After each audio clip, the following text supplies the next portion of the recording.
Yep. All right, good evening, everybody. Glad to see everybody here. Another great occasion. We have an Eagle Scout and we have a promotion, so something great happening. So, Vin, will you call the meeting of March 21st, 2019 to order? Sure. Deputy Mayor Long. Here. Council members Achara. Here. Napolitani. Here. Shepica. Here. And Mayor Siciliano. Here, everybody please rise for a pledge of allegiance, and then please remain standing for a moment, a silent prayer thereafter. I pledge allegiance to the flag of the United States of America and to the republic for which it stands, one nation, under God, indivisible, with liberty and justice for all.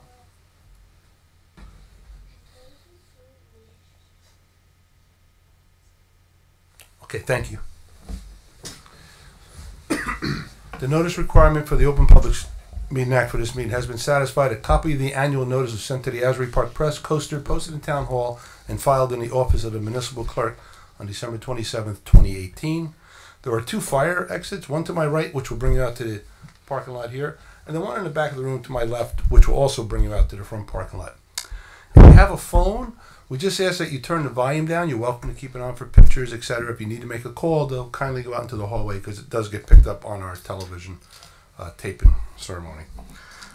We are going to have tonight, it's an honor to do this, we're going to have a swearing in, I should say, of a promotion of a police officer. So we're going to come down and bring the chief up in a moment. So everybody please join me. This is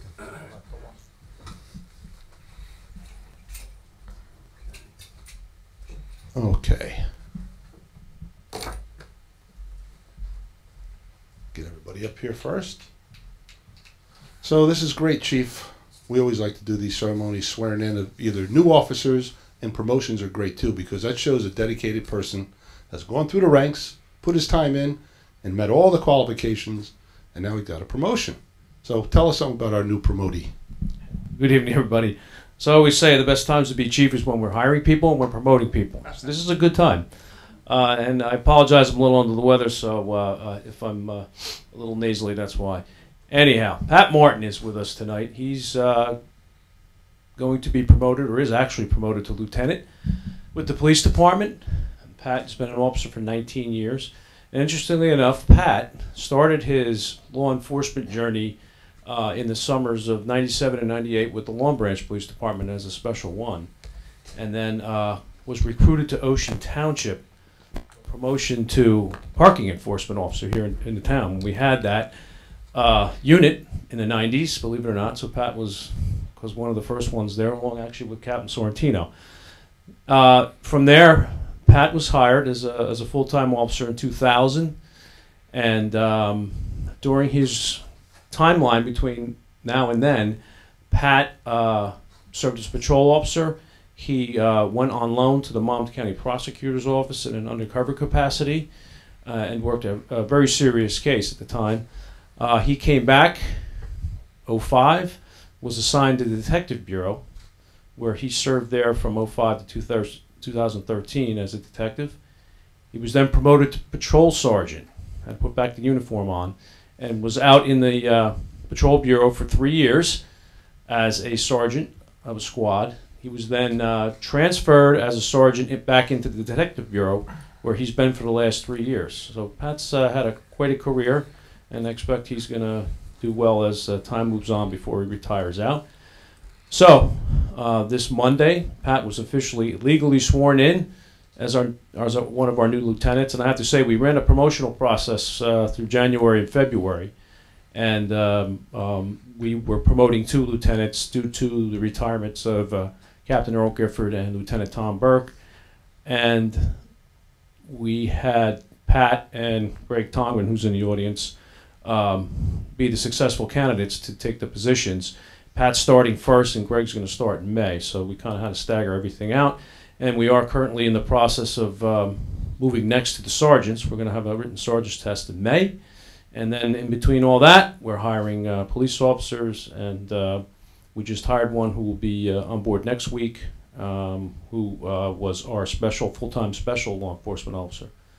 So with that being said, should I make Pat do a speech now or after, Mayor? Okay, all right, so we'll make that. So at that point, Pat, you want to come up and we'll swear you in? And Sure, Tanya is going to come up to hold the Bible. Very good. Mayor, I'll turn this over to you. Thank you. All right, you're going to do the honors, hold the Bible. Excuse me, Pat. Okay, left hand on the Bible. Raise your right hand and repeat after me, and you get one mulligan. No, I'll go nice and slow. Listen. I state your name. I, Patrick Martin, Do solemnly swear do solemnly swear I will support the Constitution that I will support the Constitution of the United States of the United States and the Constitution and of Constitution the State of New of Jersey. the State of New Jersey. I will bear true faith and allegiance I will bear true faith and allegiance to the same to the same and to the governments and to the governments established in the United States established in the United States and in this state and in this state, under the authority of the people. under the authority of the people. I do further solemnly swear I do further solemnly swear that I will faithfully, that I will faithfully, impartially, impartially, and justly and justly perform all the duties perform all the duties of the position of lieutenant the position of lieutenant for the Township of Ocean Police Department for the Township of Ocean Police to the Department best of my ability. to the best of my ability. So help me God. So help me God. Congratulations.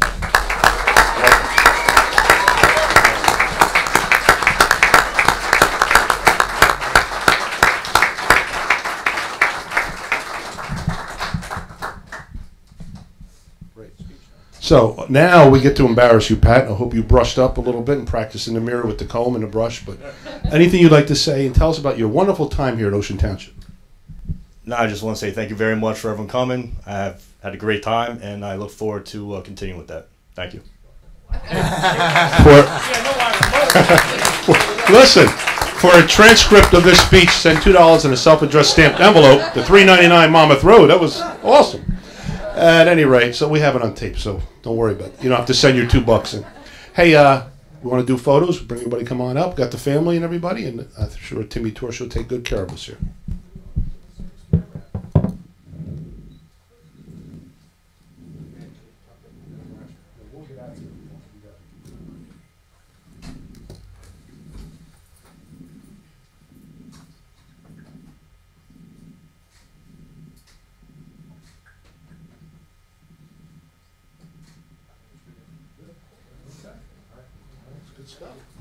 Okay, fantastic. Thank you, Chief. Okay. So, don't go away. We have more. Another honoree here. So this is always a fun thing to do. Every so often, probably every month, I get invited to do an Eagle Scout Court of Honor. Eagle Scouts, as you know, it's the highest honor in scouting. It takes a whole nother level of commitment. As I say, probably only about 4% of the scouts ever see it through. You know, by the time you get to that point, you're at Eagle Scout. A lot of other distractions coming away, you know. You're in high school, maybe you're getting your license, there's cars, there's girls, there's friends, there's all kinds of things that can really distract you and take you off your game. So for ones who finish that and go through it, we really admire you and we admire them for their commitment to it. So tonight we have with us Mr. Brian Lynch. So Brian, why don't you come on up?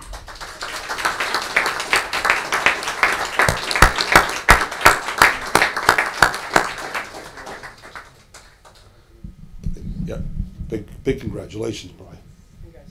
So stand here, Brian. Ask you a few questions. So tell us a little bit first about your scouting experience. When did you start? Started in 2008 in the Cub Scouts in Pac 143 in Wanamasa. Blue and gold. Yeah, And then it got right up the ladder and you never stopped, right? correct.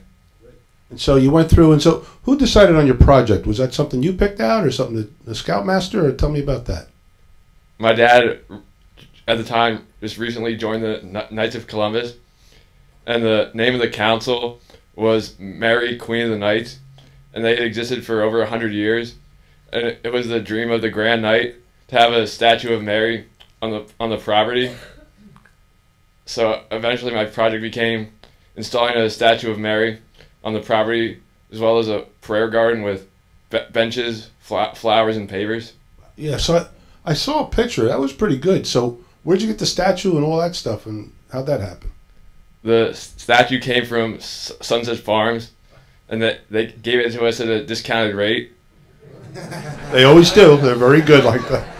Another promo for them, and they have the Scotch 2-for-1 right now on sale. And Fur Construction donated the pavers. I also got donations from the Home Depot and Lowe's. These guys are walking commercial over here. No, that's pretty good though. But what he's saying is it takes a whole community to get involved. And the folks he mentioned, Sunset Farms, geez, they're always doing stuff that helped us with our Christmas tree, etc. And also, Burke Construction's always out there helping the community. So you had a lot of help, a lot of good people out there with you. So, and a lot of support from your family, I'm sure too, because you go through this, so does mom and dad, right? Yeah. Yeah, right, Bob. All right, so let us read a little bit of this about Brian and his achievements here. So Brian Lynch, member of the Boy Scouts 71, Scouts of America, recognized as a Court of Honor last week as an Eagle Scout, which is great. The highest honor, as I said, only 4% really finished this. Eagle Scout's the highest rank in that you aspire to, requiring the development of several skills, the application of the continuing industry initiative, the exercise of the highest quality of character and citizenship, which looks like you achieved that, and you fulfill the requirements of Eagle Scout. Brian purchased and installed, as he mentioned, his prayer garden over there and the statue and all that stuff. That was wonderful. So as a result of this considerable accomplishment and exemplary dedication to excellence, Brian has brought honor to pride to his family, his community, and to scouting. He did it for all of us. So now, therefore, be it resolved that I, Christopher P. Siciliano, along with the governing body here of the Township of Ocean, honor and congratulate Brian Lynch, Eagle Scout. Awesome. You can hold that up if you want.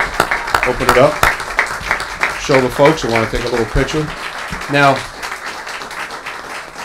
that's not it. I told a couple of my friends about your accomplishment, and so they came here also, and they'd like to honor you as well. So I'm going to bring up our assembly members, Joanne Downing and Eric Hotellin from the 11th District. Come on up, guys.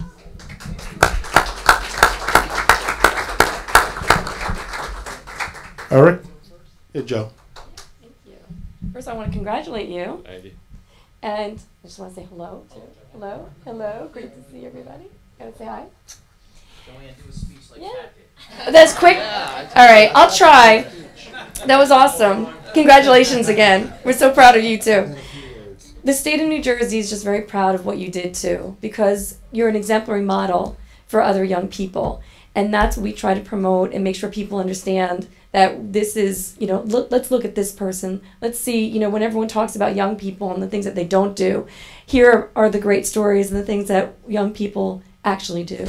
And so we're so proud of you, and we have a resolution that's from the state of New Jersey. It's signed by the Speaker of the House, Craig Coughlin, and the Senate President, Steve Sweeney. It's from me, from Eric Hotellin, and from also your state senator, Vin Gopal.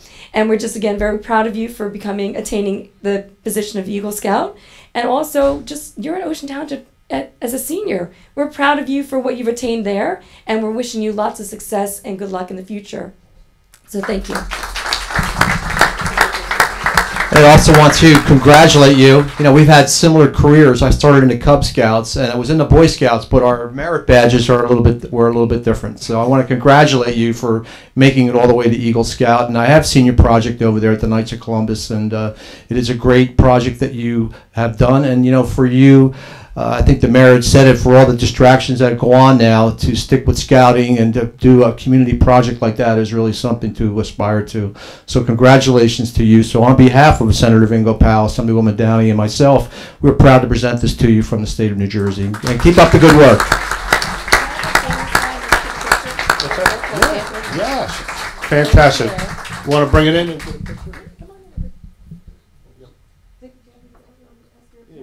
Mom and Dad want to come up? Awesome. Please. Yes. Scoutmaster, we have somebody else here, Assistant Scoutmaster? Tyler. Ty, Fellow Scout. Oh, awesome. get up here, Ty. Jump in on this. Little love over here.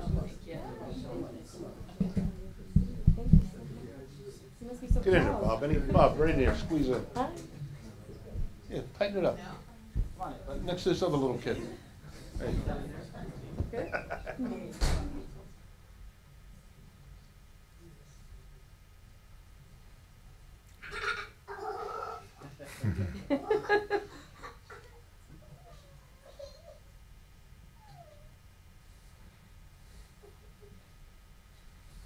Good. All right. All right. Fantastic.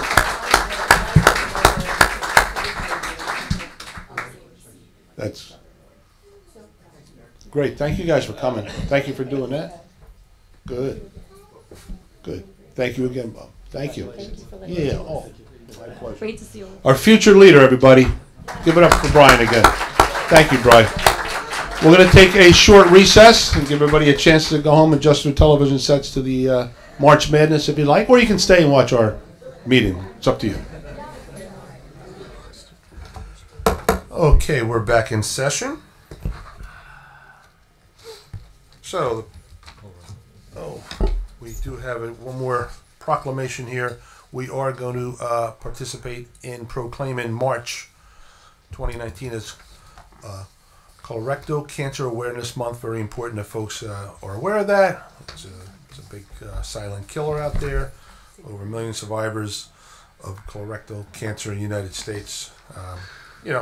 So to be mindful, we are adopting a resolution proclaiming that March is that month. Okay.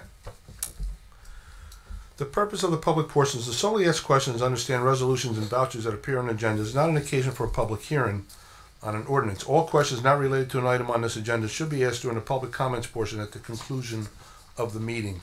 Does anybody have anything as to just the resolutions and or vouchers that appear on the agenda or the consent agenda? Anybody have anything that pertains to that? No? Okay, so you're hearing nobody. Somebody. Oh, do we have any council reports? Let's go down the line. Yeah, I have a few things, Mr. Mayor. Thank you. Go ahead. First of all, I want to congratulate Councilwoman Donna Shepica for being honored by Women in Public Office by Senator Vin Gopal. She's being honored tomorrow evening at the gallery on Cookman Avenue. So congratulations, Donna. That's Thank you. Awesome feat. Next thing, the Mayor's Charity Ball benefiting the Maya Lynn Terry Foundation. Tickets are being sold right now. The event is being held on Saturday, May 4th at the prestigious Deal Golf and Country Club. The foundation is the Maya Lynn Terry Foundation.org. That's the Maya, MYALIN, TERRY Foundation.org if you need information. I want to thank Marty and Tom Caruso for meeting with me the other morning to discuss the abandoned property ordinance. I appreciate the time you guys spent with me. I know we were looking, we've been doing this for a while, so really appreciate you guys spending the time and going over that and making sure that it's not redundant.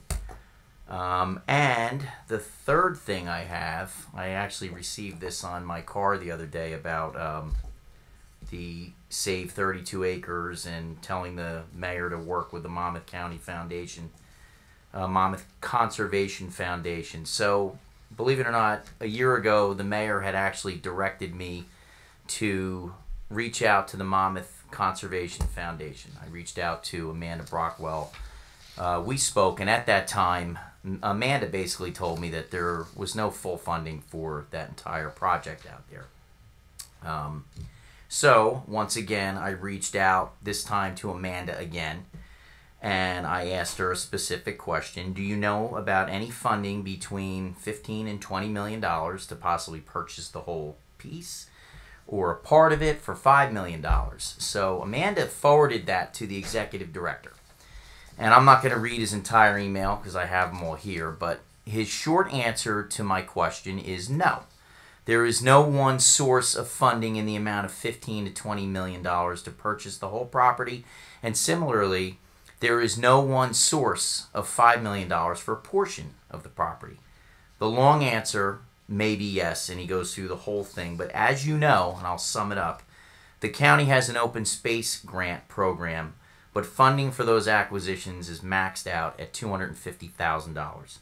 The bulk of the funding for the Deal and Route 35 project would need to come from the municipality, mostly through the issuance of bond anticipation notes. Obviously, Ocean Township would need a bond, and that would require a supermajority of the council. That also prompted a response from our business administrator, and he basically stated that to me, what if we bonded out for this? What if Green Acres funding gets slashed in the future? How much would we have to bond out to purchase this entire piece? 20, 25 million? Floating a bond like that would cripple us financially, the town. And I can tell you, I for one, as an elected official, would never put the town at peril like that to bond out for that type of money to purchase that entire piece of land out there. I think what the mayor is doing right now with a land swap to try to get a piece of that land, I think that's a great idea. But to actually go out and put the town in that type of financial peril, I think is a major, major mistake. And I'm just putting that on the record tonight, Mr. Mayor. Thank you. Okay, thanks, John. Donna, you have anything for us? Yes, I have a couple things. First, on April 3rd, Wednesday night at 7 p.m. over at the West Park on West Park Avenue, we are going to rededicate the senior center, and it's going to be dedicated to Don and Marie Curtis. And it should be a very lovely event. Don and Marie have done a lot of stuff for Ocean Township, and Marie is still doing it. On April 14th, on Sunday, we're going to have our extravaganza, and that is a Easter egg hunt for children from ages of 3 to 10. There'll be crafts, games, a lot of fun. Easter egg hunt starts at noontime. We ask you to bring your own baskets, and we can't forget the best part of it all is that Oakhurst Fire Department is hosting a breakfast with the Easter Bunny from 8 to 12. And this will be held at 72 Larkin Place, and the Easter egg hunt will be at the Oakhurst First Aid and Fire Company's Memorial Field starting at 11 a.m. But don't forget to bring your basket. Also, this year we've just started, and I need a lot of help. We're going to do a parade for July 3rd. It's going to be celebrating our 170th birthday anniversary, and we're looking for people to help develop the parade, people to be in the parade with ideas for floats and whatever else, marching units. We're in need of people for helping, and that's a big part of this parade.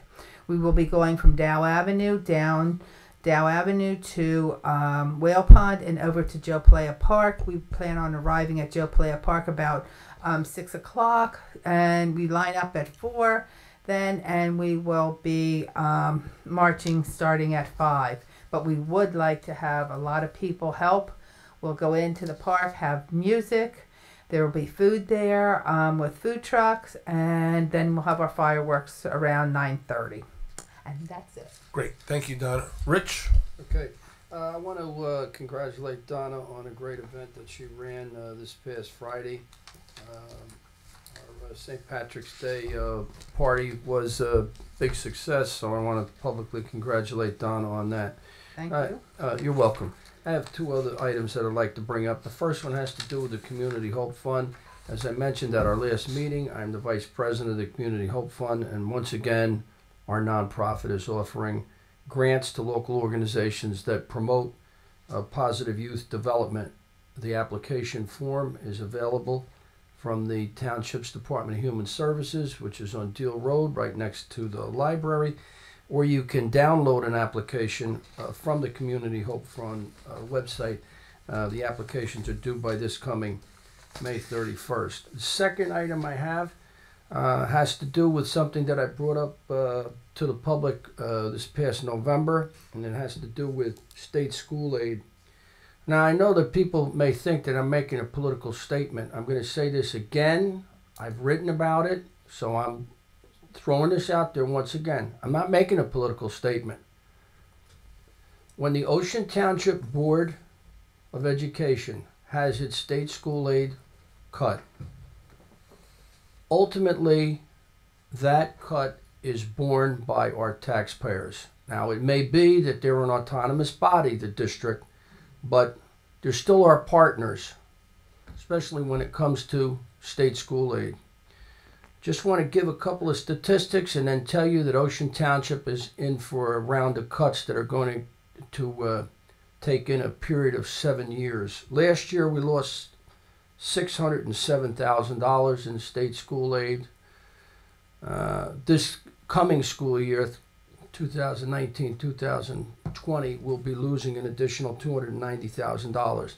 There's something radically wrong with an allocation process that cuts Freehold Regional, $3.7 million, Toms River Regional, $2.7 million, Brick Township, $2.7 million, and cuts Ocean Township $290,000, while simultaneously awarding $14 million in state aid to Lakewood, $11 million in state aid to Atlantic City, $7 million to Woodbridge Township.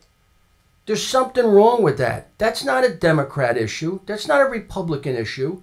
I'm not pointing any finger of accusation at any group, any individuals, any party. That's not what I'm doing. I'm saying there's something wrong with the allocation process. So I encourage the people in Ocean Township, contact Ken Janarone at the Board of Education. Contact the Board of Ed members that you know. Talk to them about these cuts that Ocean Township has to endure. They're not fair. This is a matter of fairness. It's not about politics. It's a matter of fairness. That's my report tonight, Mayor. Thank you, Rich. Rob? I'm going to follow Lieutenant Martin's lead and say no report. Okay. Marty, anything? Just congratulations to Donna for being honored, and also congratulations to Lieutenant Patrick Martin. And I, too, tremendously enjoyed his speech, and I was very moved by it. Right. And I'll just follow up with, Marie Curtis, Donna Marie Curtis. This is something that, if you look around the room, you notice that we've been honoring and really trying to celebrate our 170th birthday here in Ocean Township. And we've been mindful of the folks who really made major contributions to the township by way of volunteering, who have enriched our history throughout that way. And it's an idea Rich and I came up with probably about 1.5 years ago, 2 years ago, to say, hey, how can we really, since we're the oldest members living in Ocean Township that remember all these folks, we had a connection with them all. It was our duty to actually go out and let's do a little naming ceremony where it's really applicable and appropriate. And we really felt the people that we've been seeking after and honoring and naming stuff after, well deserved.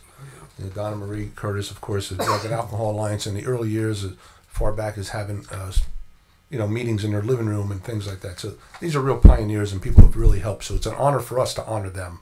And they feel always overwhelmed, and they always thank us to death for it. But we're really honored to be honoring these folks. So that's it. We had opened a public meeting on the minutes and the resolutions. Had nobody. So somebody please offer minutes of February 21st, 28th. I'll offer. Second. Second. Deputy Mayor Long. Yes. Council members Achara. Yes. Napolitani. Yes. Shephaka. Yes. And Mayor Siciliano. Yes, and please offer resolutions 19050 through 19065. Someone please offer. I'll offer. Second. Second. Deputy Mayor Long. Yes. Council members Achara. I'd like to make a quick comment on resolution 19053, the purchase of 1515 Logan. Keep in mind, as council persons, we have a fiduciary responsibility to the residents of Ocean Township. We need, as a matter of fact, we require to act in the best interest of all of the residents. I was elected to represent all of the residents of Ocean Township, and I take that responsibility very seriously. As council members, we were asked to approve $2.1 million for the purchase of the building a couple of weeks ago. We were not provided with the costs associated with that purchase, the ongoing costs, the operating costs. We did not know what the building was going to be used for. We did not know what the repairs were going to cost. We did not know what the plans for the building were. We had a lot of good ideas for it, but there were no final plans. We discussed some things with the Board of Education after the idea came up. We discussed putting Project Extend in there, having seniors in there, but they were only suggestions. Nothing was finalized, and to the best of my knowledge, the council hasn't been made aware that anything is finalized. We purchased the building in front of Larkin Golf Course last year for about $700,000. Now we're learning that it's going to cost $50,000 to remediate the mold, and if we are going to use the building, it's going to cost somewhere between, the current estimate is $570,000 to renovate. So those are taxpayer dollars, and my responsibility, as I started with, is to be a fiduciary for all of the taxpayers in town. With that said, I also understand there are a lot of people in Wanamassa that certainly do not want to see 18 to 22-year-old men housed in a dormitory on Logan Road. It's a balancing act. And while I'm not completely satisfied with the plan for this building at this point, I will challenge the mayor and the rest of the council to always recognize that the money is your money and that we're entrusted to spend it wisely. I will continue to be open, honest, reasonable, and rational with all of the residents in Ocean Township when it comes to my decisions for votes on anything on this council. I'm here to serve the residents of Ocean, and I will always listen to your needs and your concerns. And Rob, I got to stop. I'm sorry, Is I'm this not a done, political Chris. statement? Yeah, I'm not done, Chris. The vote Chris, is. I'm not done. Yeah, you are. You're done. Chris, I'm not done. I will always listen to the needs and concerns and make the most informed decision possible with the information I have. With that said, I do vote yes. Okay. Thank you. But I do have to say, Rob, first of all, you knew about the yeshiva purchase. In June, I mentioned it. You never questioned it once. Now, all of a sudden, you have a question about it. I voted yes, Mayor. And I'm not done, Rob. And the property in front of the golf course, you voted yes on that when we were buying it, which we bought with the money allocated from a developer's agreement impact fee, which I found. And where are we getting the $576,000 Well, to when renovate the time it? comes, we'll talk about doing the Well, capital improvement. I didn't also. want to do the problem again with this building. Okay, so I'm protecting there's the residents. nothing, Rob. You're not protecting the residents. You're Okay. making a political statement here. But anyway, so thank you. So that's your vote is yes. Yes. Okay. Then Councilmember Napolitani. Yes. Councilwoman Shephaka. Yes. And Mayor Siciano. yes. Okay. Tonight also we have vouchers in the amount of. Hang on a minute. Vinny. Here we go. Oh, thank you. This print's bigger. $7,846,213.18. Someone please offer. I'll offer. Second. Second. Deputy Mayor Long. Yes. Councilmembers Achara. Yes. Napolitani. Yes. Shephaka. Yes. And Mayor Siciano. Yes. So we also have to pause and do our cap bank here for ordinance 2319. Yep. Then An ordinance establishing a cap bank for the year 2019 in accordance with NJSA 48:4-45.14. okay. Someone please introduce ordinance number 2319. I'll introduce ordinance number 2319. Second. I'll second it. Deputy Mayor Long. Yes. Councilmembers Achara. Yes. Napolitani. Yes. Shephaka. Yes. And Mayor Siciano. Yes. And also we have individual action resolutions. 19055, authorize a rejection of bids for the following, or for towing services due to failure to provide the required documents and excessive cost, and approve the rebidding of the same. Someone please offer. Is that us? Okay. I'll offer. Second. Second. Deputy Mayor Long. Yes. Councilmembers Achara. Yes. Napolitani. Yes. Shephaka. Yes. And Mayor Siciano. Yes. 19056, authorize a tax collector to issue a refund of block 138, lot 83 due to overpayment of the first quarter of 2019 taxes. Someone please offer. I'll offer. Second. Second. Deputy Mayor Long. Yes. Councilmembers Achara. Yes. Napolitani. Yes. Shephaka. Yes. And Mayor Siciano. Yes. 19058, authorize the execution of a rental agreement between the Township and the Board of Education for the use of the 854 passenger school buses for the 2019 summer recreation program at a cost not to exceed $8,000. Someone please offer. I'll offer. Second. Second. Deputy Mayor Long. Yes. Councilmembers Achara. Yes. Napolitani. Yes. Shephaka. Yes. And Mayor Siciano. Yes. 19059, approve the following change orders to Fernandez Construction Inc. A, interim roadway improvements program. Number 2, change order number 3, decrease of $19,057.61.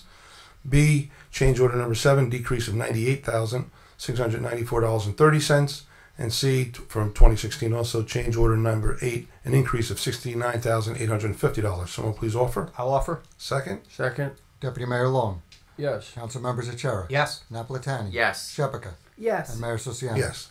19060, approve the contract with Jungle Laders LLC for the fleet maintenance program utilized by the Department of Public Works. Someone please offer. I'll offer. Second. Second. Deputy Mayor Long. Yes. Councilmembers Achara. Yes. Napolitani. Yes. Shephaka. Yes. And Mayor Siciano. Yes. 19061, authorize a change at the custodian of petty cash for the Police Department Administrative Division. Someone please offer. I'll offer. Second. Second. Deputy Mayor Long. Yes. Councilmembers Achara. Yes. Napolitani. Yes. Shephaka. Yes. And Mayor Siciano. Yes. 19064, approve the introduction of the 2019 municipal budget. At this time, Ben's going to read something in for us.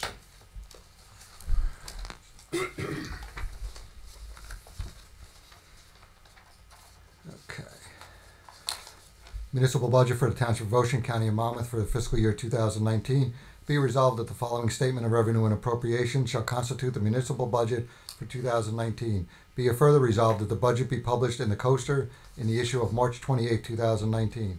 Notice is hereby given that the budget and tax resolution as approved by the Township Council on March 21st, and a public hearing will be held in the municipal building on April 25th, 2019 at 7 p.m.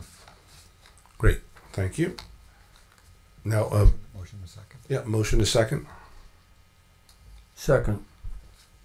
Do we have a motion? We have a motion and then a second. I thought we had the motion, but I'll Okay. I'll offer. Second. Mayor Long. Yes. Council members Achara. Yes. Napolitani. Yes. Shephaka. Yes. And Mayor Sulciano. Yes. Second. I just want to bring something up, Vinny, if I'm correct. Yes. Our chief financial officer will be making a formal presentation at our next public meeting. Correct. Okay, which will be April 11th. Am I right? Correct. Okay. Okay. Okay, 19063, approve the continuance in the assessment installment payment plan for the owner of Block 112, Lot 2, who has become delinquent for their assessment confirmed on September 14th, 2017. Someone please offer. I'll offer. Second. Second. Deputy Mayor Long. Yes. Council members Achara. Yes. Napolitani. Yes. Shephaka. Yes. And Mayor Sulciano. Yes. 19066, authorize the tax collector to issue refunds credits to those taxpayers who have received favorable state tax appeal judgments. Someone please offer. I'll offer. Second. Second. Deputy Mayor Long. Yes. Council members Achara. Yes. Napolitani. Yes. Shephaka. Yes. And Mayor Sulciano. Yes. And for adoption tonight, we have ordinance number 2318. Vin, would you read the title? Sure.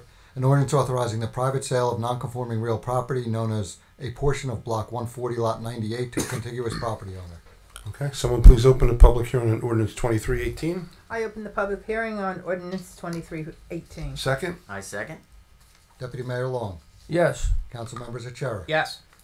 Napolitani. Yes. Shephaka.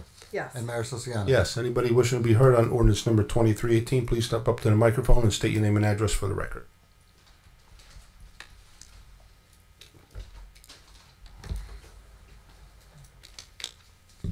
Jackie Wenzel, 610 Deal Road. Could you just explain what that property is? I just don't understand what is considered non-conforming real property. So, oftentimes we'll have a property that maybe was a paper street or abandoned property or something that the town had owned, and it's between two parcels of property between two property owners, and it gives them the opportunity, if they want to purchase it from us. We're not using it for anything. And we put restrictions in there so they can't subdivide, make money on it, they can't build on it. In this case, this gentleman needs it just for the bulk variance, so he has enough side yard setbacks so he could put an addition on his property to accommodate maybe an in-law or whomever, just maybe even a family room, whatever it is. So in those cases, we look at it, we see if it's not going to cause any more harm, they're not going to add anything else to the township, they're not building another house, they're not going to subdivide and make money. Under those conditions, with deed restrictions in there, we'll offer it to the property owner. And that butts up against another property? Do they get Well, it's in to weigh between on two it at all? properties, so it's actually between the township property and a right-of-way or easement that we have already. Okay. It's actually part of a bigger piece of property the township owns. So we're giving a part of the property to this individual, and he can't do anything with it, and he has to keep it He vacant. keeps it open. Okay. Thank you. Right. Okay. Anybody else? Seeing or hearing no one, someone please close the public hearing on 2318. I'll close the public hearing on ordinance 2318. Second. I second. Deputy Mayor Long. Yes. Council members Achara. Yes. Napolitani. Yes. Shephaka. Yes. And Mayor Sulciano. Yes. Action please on ordinance 2318. I move to adopt ordinance 2318 and publish according to law. Second. And I second that. Deputy Mayor Long. Yes. Council members Achara. Yes. Napolitani. Yes. Shephaka. Yes. And Mayor Sulciano. Yes. Ordinance 2318 was moved. So for introduction tonight, we have ordinance number 2320. Then would you read the title? An ordinance amending Chapter 7 of the Revised General Ordinance of the Township of Ocean, 1965, entitled Property Maintenance and Housing. Somebody please introduce ordinance 2320. I introduce ordinance number 2320. Second. I second it. Deputy Mayor Long. Yes. Council members Achara. Yes. Napolitani. Yes. Shephaka. Yes. And Mayor Sulciano. Yes, and now have its public hearing on April 11th. April 11th. At this time, I invite anybody from the public to come on up if you have anything you wish to share with the township. Now's your opportunity. State your name and address for the record.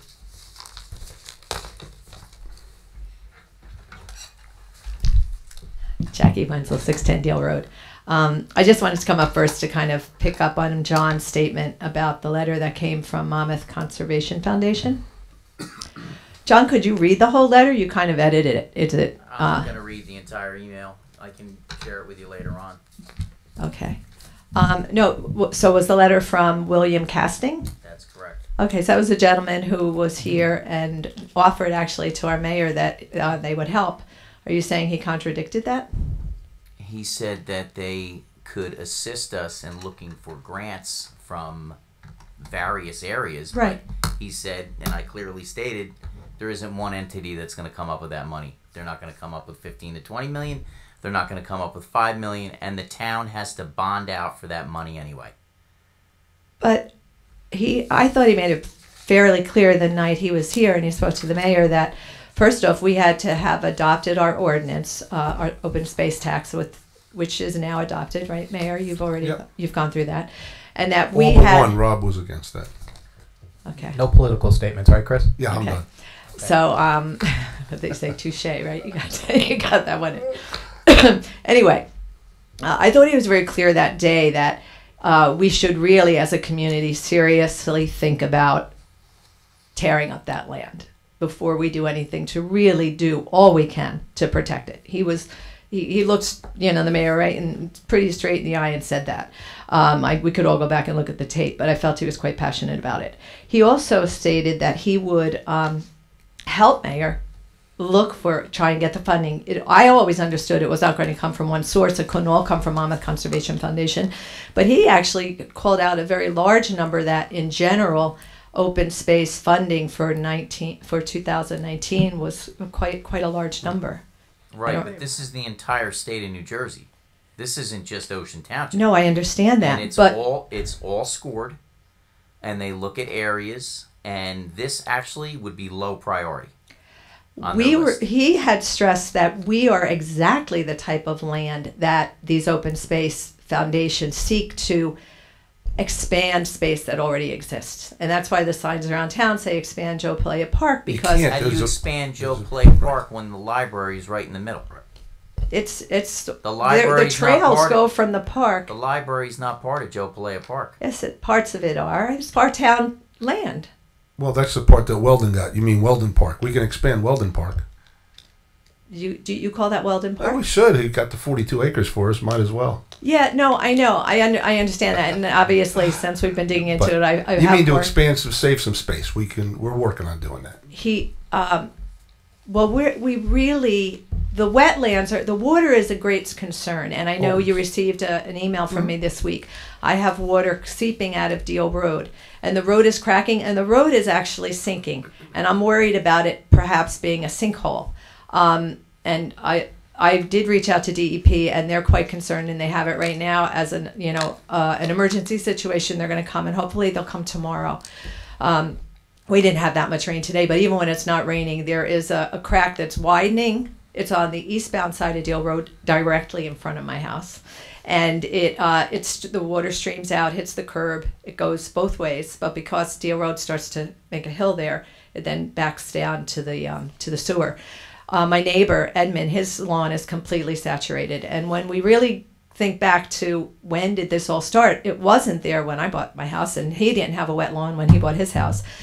And as we do sort of the math, it seems like when the library was constructed and the blacktop was put on the Turner property to accommodate the library with the parking lot, which we all enjoy, and I'm not saying it was a bad thing to do, but all of this water that started rising in the wetlands right across from us is now cracking the street. And when the other day someone tried to pull into my driveway, and they had a hard time because now what would have normally been flush with the road is now there's like a little curb there for the driveway.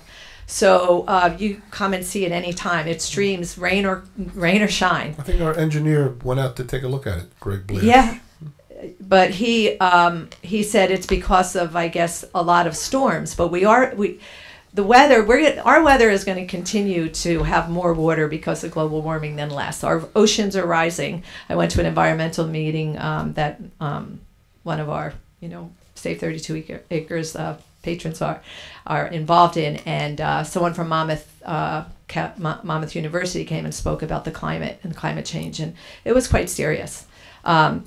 So we anyway. Did you nother. Say you wanted a copy of what Councilman Naplatani has? Did you say you wanted a copy of that? Yes, I did. Are you being a wise guy? No, I'm asking you if that's... we got off on this because we're talking about water, we're talking about the land. What I did, I asked John if he would read the letter, and he said he wouldn't. We do that privately. What I wanted to know, I asked the mayor. These are all my questions. I've written them down. Did you actually fill out the application that we need to fill with Monmouth Conservation Foundation? Jackie, you don't fill an application yet till we have a property that we have. Then we apply to them to assist. But we have a property there. We don't own it yet. So once you own it, then you can apply for them to assist you in your annual carrying costs. It's not a lump sum that they give you. Here you go. That's to buy the property. Same with Green Acres. It's an annual award, and you have to apply each year. And So some you're years you may saying- get it, some years you may not get it. So they assist you with your. In other words, we would bond for that based on the open space tax or the land swap, whatever the difference is going to be. We would use those funds, and if we can get any more help from them, that would be great. That helps the taxpayers. But there's nothing to apply for. We don't own that property. I can't apply for your property. Stop and Shop owns that property. Right. And if They'd I'm have to correct, apply. they bought it at something like 4.4 million. That's not relevant. So what is it going for today if I wanted to buy it, if I had millions of Call them dollars? up and ask them. I mean, it's, we don't have a hard number on what it's it at costs? least $500,000 an acre over there, at least. And then maybe more. It depends on what they can use it for. You know, there's a lot of variables that go into a property like that. So you're saying like I've said 15 I've said million? this several times. There's a contract between the corporation that runs Stop and Shop or is related to Stop and Shop and the current developer. We're not privy to that contract. We're not part of it, so we don't know what the definitive price is between the two of them. Okay. We don't have that number. Okay. So they have the first right of refusal, but they're not going to be interested in buying the land if they can't develop what they want. And that's Right. where we Well, as a let me just- township had an opportunity to say, They don't have the first right of refusal. They have a contract to purchase. My guess is, and I've said this several times, because we're not parties to the contract, we don't know specifically what it says, but usually it says it's subject to them going through the planning board, you know, the rezoning, the planning board, getting approval where they can develop it in the way that they'd like to develop it. So that's what it's subject to. But we don't specifically know exactly what the contract says. I'm making an educated guess that it does have that provision in it that says, you know, they will purchase if they get it approved. If they don't get it approved, they don't have to purchase. but we understood that because when we did the zoning change here at the township and everyone spoke about the resolution that was required to do the zoning changes to allow the Wawa, the gas station, and the Marriott Hotel and the 70-plus townhouses, we were told that the mayor and the council was going to approve it that night, regardless what the township had to say about it, because it would put a loss. Wait, you're interrupting me. I didn't interrupt you. Okay, you're right. You didn't interrupt me. I Thank did you it. very much. Because it would put a lawsuit to bed. They said that it's on tape. So that was the reason we apparently made these zoning changes. Okay. So we knew what it was. Okay. Let me correct you. The mayor did not say he was going to approve it regardless of what the township said. I didn't say he said that. Yeah, well, you did. But No, I didn't. The bottom line is, after 2 hours and 20 minutes of what ended up being a 3-hour meeting, when you asked him that question, he said he was going to vote to approve it. To put But that put was the not- lossuit away. Not to not Well, listen to the part people. of the reasons to resolve the matter was also to terminate the lawsuit with Stop and Shop. There's no question. I that's know, an but it's aspect. putting bad on bad. You know, it's like it was. If we have a bad mess, why are we creating a bigger mess to get rid That of is one certainly mess? your opinion, and you're entitled to it. Okay, well, we're concerned about that's wetlands that, you know, the DEP is going to come and look at Deal Road. That's what got us off on it, Mr. Long. I'm sorry. I got off on it because of the water. And the water is a concern. So the water's now right in front of my house. You know, and the street could cave in. And that might be the kind of, like, hopefully a minimal disaster. I don't want that to happen to you. No, I'm sure. But I wouldn't. But if the DEP comes in and has a problem, they're also going to look at this application, and that may impact them. So Well, there will be a DEP review as well. When will we do you know when that's coming up in the planning board meetings? The DEP doesn't come to the planning board. The applicant goes to the DEP. Okay, so it's hard then for the DEP, unless we write our own letters, to know what's going on. I mean, I know now because I'm calling them about my own situation, but... There's ways to find out. I'm sure you'll avail yourself of those ways. Okay, well, sure. So that brings us to the planning board meeting. And the planning board meeting now, I think we're going into the traffic engineer. So, Mayor, when we were fighting this the last time, and you were part of the council at that time with Mayor. I stopped it. I'm the one who stopped I it. know. You Well, forget I this. know, but then that's why we're being sued, Jackie. No, And you keep saying you had a chance to do something. I did in 2005. I stopped it. Now we got sued. No, but it's because I guess agreeing for 14 years. Right, but Mayor Weldon had hired traffic experts that represented the town because he heard the town. I think you hear the town. Most of them are watching at home on TV or they're getting ready to come in on Monday. But the township hired a traffic expert.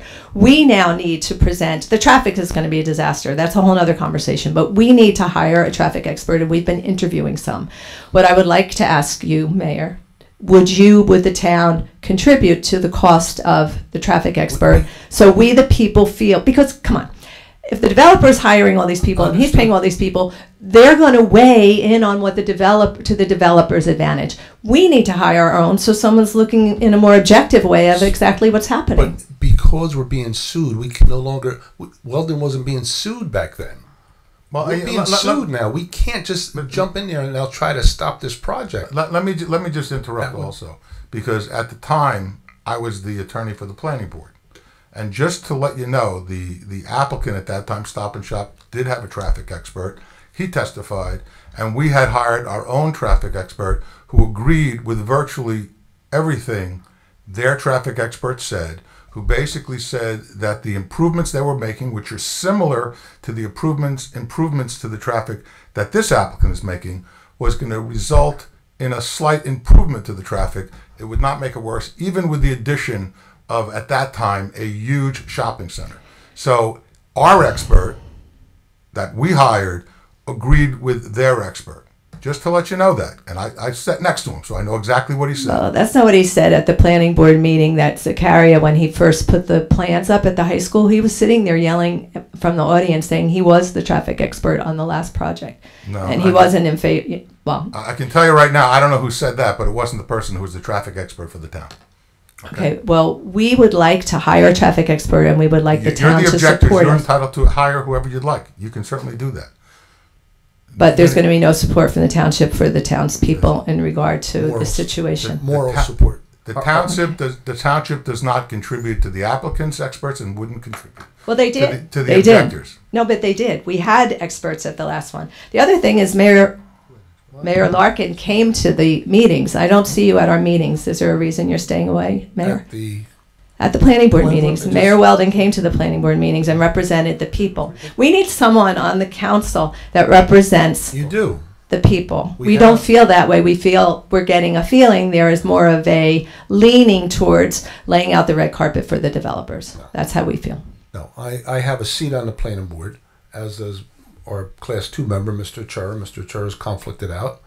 I don't go to these meetings because, frankly, some of these bigger applications, they'll come to me like they did for 4 years and present plans, and I'll tell them, no way, chop them down, which should have just let them bring the first one in, with the 255 apartments and 150,000 square feet of commercial, and then let you work on that. But since I whittled it down for 5 years or 4 years, now I'm going to sit there and vote on it. I mean, to me, it didn't sound fair for me to do that. I thought it would be more fair if I wasn't sitting there and then we thought you'd be sitting there laying out what's really happening. Like, we need I think my support is unquestionable here. I don't think I can do any more to have supported this town with that property. Tried to stop it the very first time.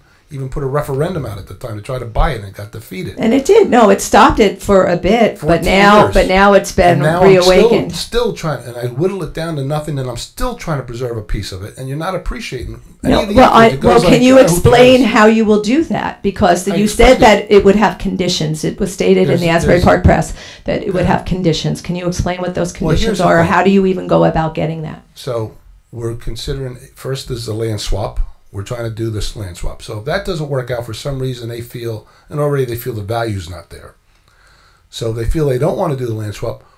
I have an option in there. I sent the letter that we have an option to at least purchase part of the property. So that's all in there. So if you approve, if we approve their plan, you have the option. It's conditional that you can swap that land if they're happy about it or not. With or without the approval. No. The letter, I don't know if you saw it, but yes, with or without the approval, we can still go in and pick up a portion of that property. So are you telling the people you will do that? I'm telling you we're going to do that. You're absolutely going to protect the 17 acres by the library. As much as we can. Okay, I had someone call me today who's about to buy a house or looking at a house seriously on Melville. I don't know if he's here tonight, but the room looks pretty empty. He had said to me he's actually a police officer in Woodbridge. And he's in the narcotics division, and he was a very nice man, and they have a new baby who's 1 year old, and they said to me they're looking at a place on Melville, and what do I think? Is this a definite done deal? Is this project going through? Did you just say mm-hmm?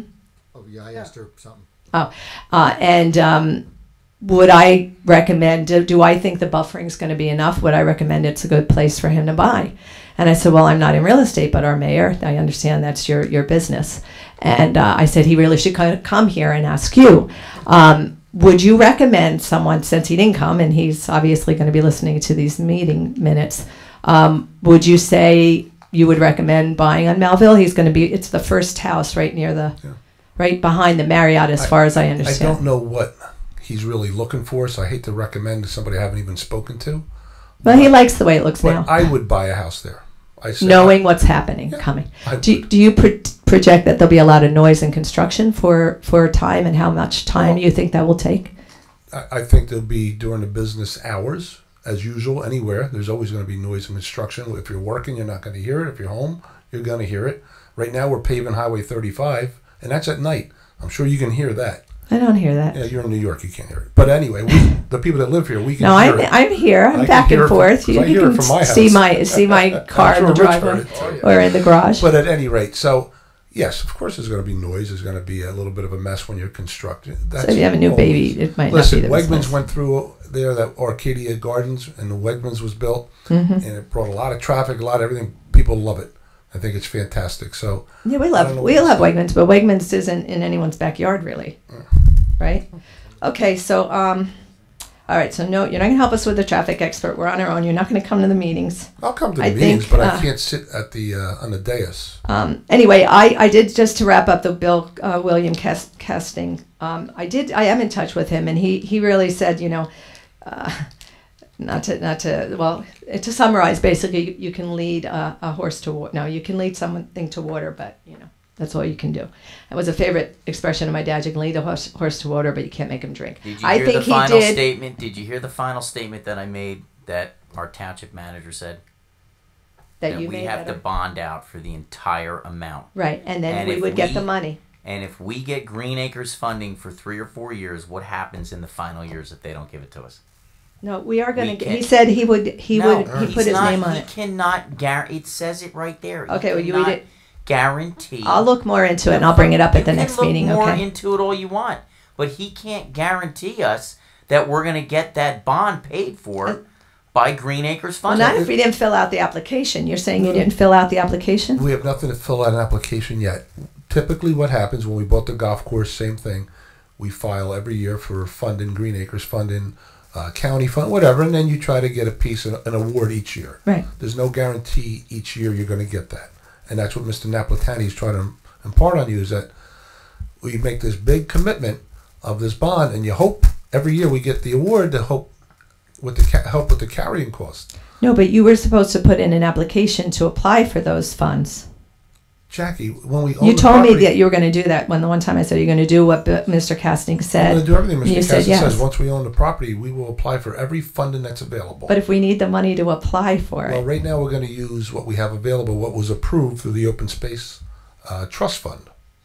We can use that to make the purchase, but then if we can get help now to make the carrying costs, that's what we look for. I just think we have to put the application in. That's the thing. As soon as we own it, we're going to. I'm not going to wait. But we're not going to own the whole property if you don't on your put property it up. Too. I'm sorry, what was I'm it? going to put an application in to buy your house. Okay.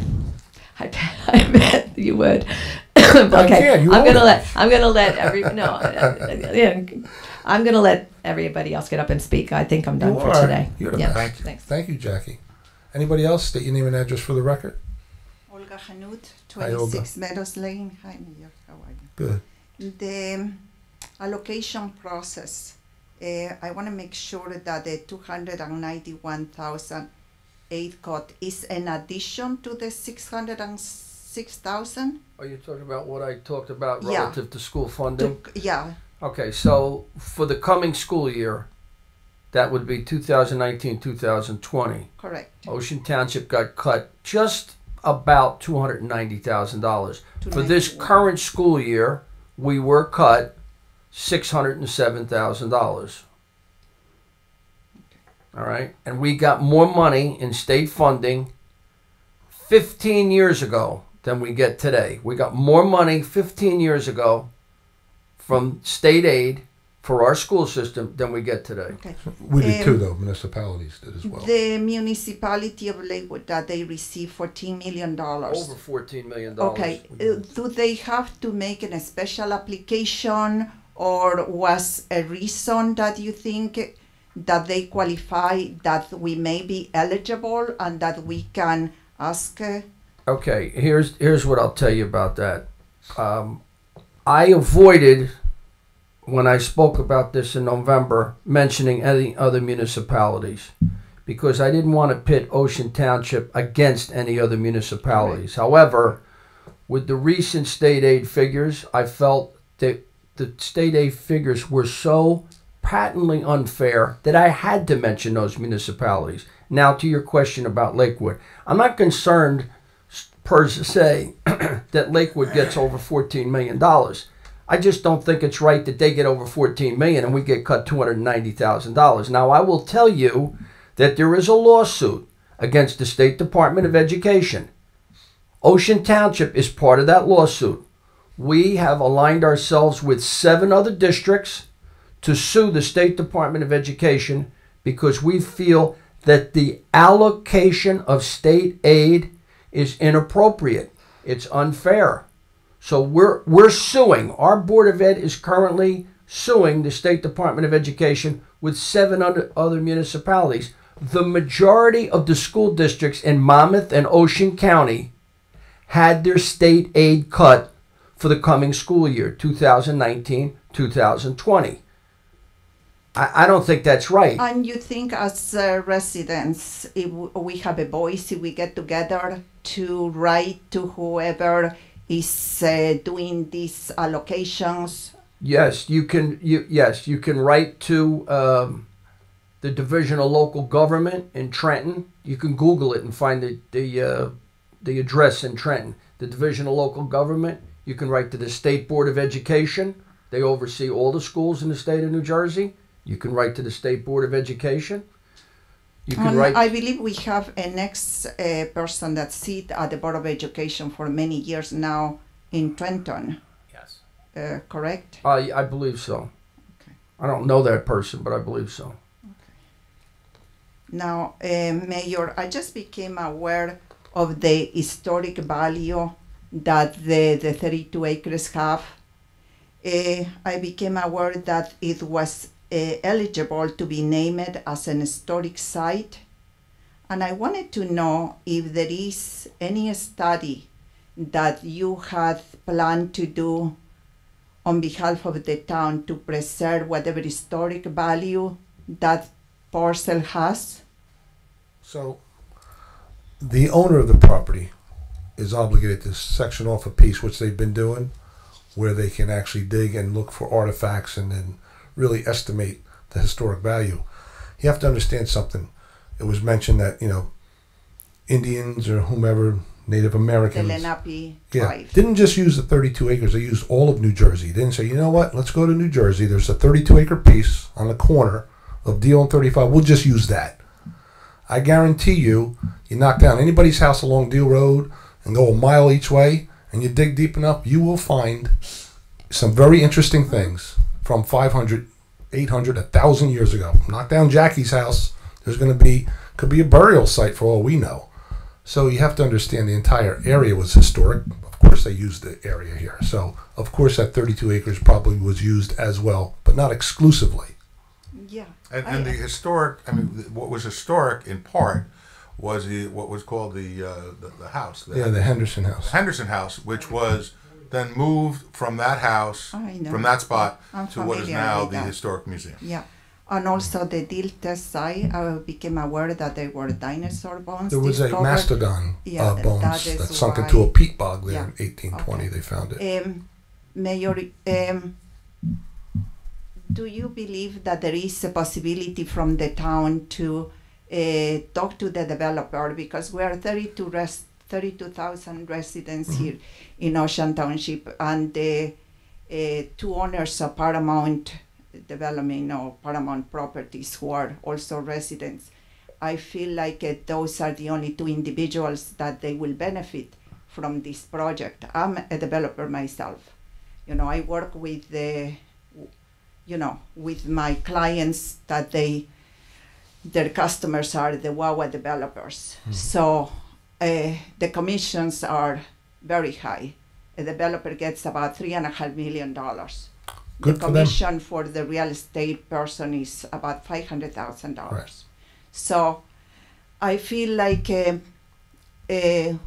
we can, since that is very controversial and is not in the best interest of the town.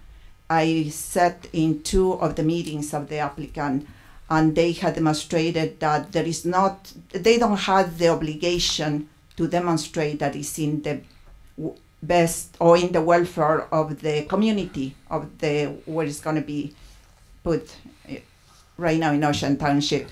Can we try to work with the developer so that the Wawa portion could be moved to a site that is already developed? The Range Rover dealer was for sale. That is on a traffic light intersection that is very desirable for a Wawa. There are other sites that they are already developed that could be used for that. You know, that will not be I hear what you're saying. Yes, I don't know the Wawa people. For some reason, they want to be there, and asking someone to move to another site because you think it's better. Being in real estate, you should understand this. It's the equivalent to someone coming in to your office and say, "I want to buy this house." So, you know what? I have a better site though that's underdeveloped, and you should really buy that. Well, no, I want to buy this one, and you tell them, "No, we have a site that really needs to be developed better. I want you to buy that." No, we can't do that. In trying to work with them, you know, and trying to say, you can do this, but let's compromise and put. What would you want to see there? Just not the Wawa? Well, the Wawa, if you know, I'm not sure if you're familiar, they serve 500 patrons an hour. Right. That means that almost every minute somebody walks into to get a cup of coffee, fill up their tank of gas, or using the restroom. Pretty one smart per model. minute. Takes me 20 minutes in the morning to bring my son to high school, do the deal jog handle and take him to school. When it's not at the time of going in the morning at 7:20 or 2 o'clock in the afternoon, it's a 5 minutes ride from my home to the high school with 500 cars. They're not going to per be hour. 500 cars queued up on the highway. Olga, you understand that they're somebody like Wawa has an empirical method of how they attract their customers, and they're looking at what they call captured traffic. So what I'm saying is they know there's 42,000 trips a day there, and that myself, who live on Park Boulevard, I take that trip every day, and I will pull in there to get gas. I'll pull in there to get coffee because it's on my way somewhere. I'm not going to be in my living room in Marlboro. So you know what? Let's go to Ocean Township Wawa. We'll mess up traffic for the morning commute, and we'll get some gas and some coffee and maybe a hoagie, No, $5. I understand that, but we have already 11 gas stations in here. But in America, we can't tell folks, listen, there's already a pizzeria. You can't have another pizzeria. You can't have that. Can't Yeah. do that. In other words, you're a realtor, Can't do Yeah. it legally. and I've said this before about lawyers. I think we should pass something that says no more lawyers. We have too many lawyers in town. Too many lawyers in the country. No more lawyers. No more realtors. No more development of anything. Because vacant land, let's not develop any more vacant land. We'd be better off if we left all the land vacant. And when, we had the issue with COA, everybody who had a vacant project, a vacant property next to them that was going to potentially be developed, everyone wanted Ocean Township to buy that piece. The 32 acres, the piece that is now, the Apple Forest piece, the piece behind West Park, off of West Park Avenue. There were 6 big pieces of land, and everybody who lived near that piece wanted the town to buy that piece. And here we have one that is on our commercial highway, Route 35, which is basically, if you drive up and down Route 35, not just Ocean Township, but everywhere, it's developed because it's it's the commercial thoroughfare for most of the towns. Correct. So it should be developed commercially, but you know, it should based on what? Because the whole highway is developed, or well, because when you say why does this guy build here, he wants to build his Wawa here because Deal Road and Route 35 is one of the main intersections in Ocean Township, and hopefully for him will attract the most customer base. The bottom line is, isn't that what having a commercial property is about? Being in a commercial section that's going to attract people. But it's not commercial right now. It's an open space. No, that 32 acres is not commercial, but everything else is commercial. We have, you know, and to the south of that, on the other side of 35, is a greened area that's not going to be developed, I believe, because that's wetlands. Behind that 32 acres is the 42 acres that the town got. We have 875 acres. We own 12% of our town is open. So I don't live near 875 Not many areas of towns vacant own land. 12%. Why don't I get that? But Mayor, just Yes. can you explore that possibility? Sure, I'll call him up tomorrow and ask him. Of I'm not kidding, I will. you know, just moving that to another area that is already developed. They are going to put already, there is already an approved Wawa where the hooligans was. Yeah, that's going right, that way. like I'm sure they very want to close. probably be on both sides, but Yeah. Olga, and I think I made it known, Jackie knows from way back when, and I've said it, and the developer knows I've said it, I don't want anything on that property. I think I've made that clear. It's not personally, I don't want to see it developed. Tried stopping it, the lawsuit came, you know, so now we're trying to cope with and make the best out of it. Try to make lemonades out of lemons here. But if you're asking me to talk to them about the Wawa, maybe Just he'll that, go you some know, out. we I will have certainly a- put a call in. It's worth a shot. Yeah, 2 weeks ago, 250 kids, they were getting new license. The police officer was at the high school giving them the, explaining how, you know, I think a crash course on safety and so on. So they are very inexperienced drivers that they had to do that jog handle. Right now it's for pedestrians to cross, for people to take the bus. You know, and that Wawa brings a high volume of traffic in and out. But see, I pass that quick check every day on 35 in Eatontown. There's no cars waiting to get in it. The cars are in there. It doesn't really impede traffic. We have the best stretch of the 17 miles. Ocean, according to DOT, moves the best. I don't really think our highway is going to be impeded that much. Locally is what you're probably talking about. Like I said, I think people living on the east side encounter that corner anyway, whether there's something there or not, and there probably will turn in there. But I don't think they're going to stop traffic to do it. I just want to... I'm sorry. In closing, I'll say I will reach out to them on your behalf. I just want to say one thing. It's important that you know this, and you mentioned that you're a realtor. I think Mr. Arbus alluded to this. The planning board, when it reviews an application, cannot say, we have too many nail salons, therefore we're going to deny this application. We have too many gas stations, therefore we're going to deny this application. We have too many restaurants, therefore we're going to deny this application. The planning board cannot even legally do that. They're not allowed to do that. In countries where there isn't a democracy, they dictate, North Korea, they dictate where something's going to be built and what will be built there. We don't do that in the United States of America. If you want to open up a nail salon, this is just an example. I don't know anybody in a nail salon. I don't get my nails done. This is just an example. Obviously. If you want to open a nail salon and there are 50 other salons in the town, you're allowed to make an application to do it. But the planning board cannot say, we have too many nail salons. I'm sorry, we're rejecting your application, Mr. Arbus. I believe that's correct. No, I was. I know it is. I was on the planning board in Carter. I was the attorney for the planning board. No, I was just saying that we don't have a need for it, and it's when they mentioned that the applicant, that they don't have to demonstrate that it's in the welfare of the town. I was going to that point that we already have. It's not something that we needed. Right. When we was coming, we only have one supermarket nearby that was a desirable a store or a business that you don't we see it needed, as a necessity, but that's your view. The fact that you don't see it as a necessity, that's Esther your wants to be view. there. I think I echo the voice of many parents that they are But concerned, you know what? and a lot of residents. I know you say that. I know Jackie says that. I have to tell you, I get a lot of people saying to me, "When are you going to build that already? I want the taxes. I want this. I want that." There's plenty of people who have come to meetings, but there are plenty of people who've come or who say to various members on this council and to me, "Build this thing." They want it built. There are other people who don't. I recognize it's a legitimate position to have. But, I mean, the bottom line is, from, I think, your perspective, if you didn't build anywhere more in the town, it would be better. Because no one comes in and says this is going to be, for the benefit of the town. If it's zoned properly, they're entitled to build. Yeah, I understand that probably the residents, they see and they had told you when this is going to be built for the taxes.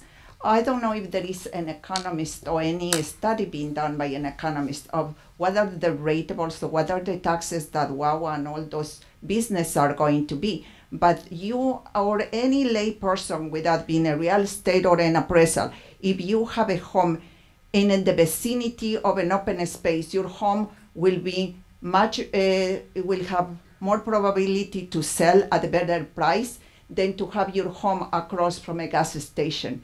So overall, the price of the homes in the neighborhood, I don't know if an economist had done the math, but you get the rateables, the taxes from Wawa, but then overall, all that area, the prices are going to go down. Just not from. I don't agree that the price is going to go down because something commercial was developed, even a gas station on Route 35. But okay. Well, I'll leave it to the realtors. As a lay person, no as a realtor. I'm not saying as a realtor. Any lay person that have a home, or you want to buy a home, will you buy a home across from a gas station or across from an open? Proposed 70 homes there, and I guarantee everyone sells. Guarantee it. We need homes. But right next to the every person Olga, that I'm saying they're proposing. I'm trying to stop them from building that many, but they're proposing to build 70 homes on that site with the gas station. I know. And they will sell. And they'll sell for a nice amount of money. Anything that has a door will sell. I guarantee Then what are you saying? What I'm saying is the homes that they are already in the neighborhood. I know what you're saying. I was just trying to point out that across from a park will have a much better value, a better chance to sell. I agree with you. Than Now what? across a Wawa. I agree with you. Now what? That's all. No, that's all. Okay. All I'm asking you is to work with the developer, talk to him and see if just that use. I don't think in the other uses we're going to succeed, but that use, if it can be moved to another location. I'll call him tomorrow. Okay. Thank you. You're welcome. Anybody else? Dennis, and then Mr. Sullivan after. Dennis Howlett, 1638 Holbrook Street, and I would like to declare that I love Playa Park. Playa Park is a great thing in this town. It's kept me happy and healthy for a long time, and I've been in town for 37 years now, and I use it frequently. I'm probably the most frequent user that doesn't actually work in the maintenance department of Playa Park in that park. And over the years I've seen it deteriorating now, and it's partly because of the natural succession of trees, tree growth, and the canopy and things like that. And I understand that. Too many trees? Pardon me? Too many trees?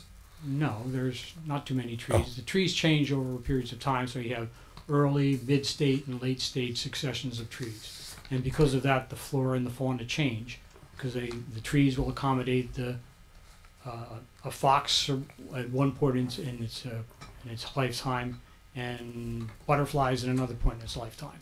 But I have seen the park deteriorate quite a bit in the last few years because I see it. It's very subtle. Of course, we have a problem with the deer. There's no undergrowth at all anymore. And when I used to walk in the park, when you could see from field to field, you couldn't see from field to field.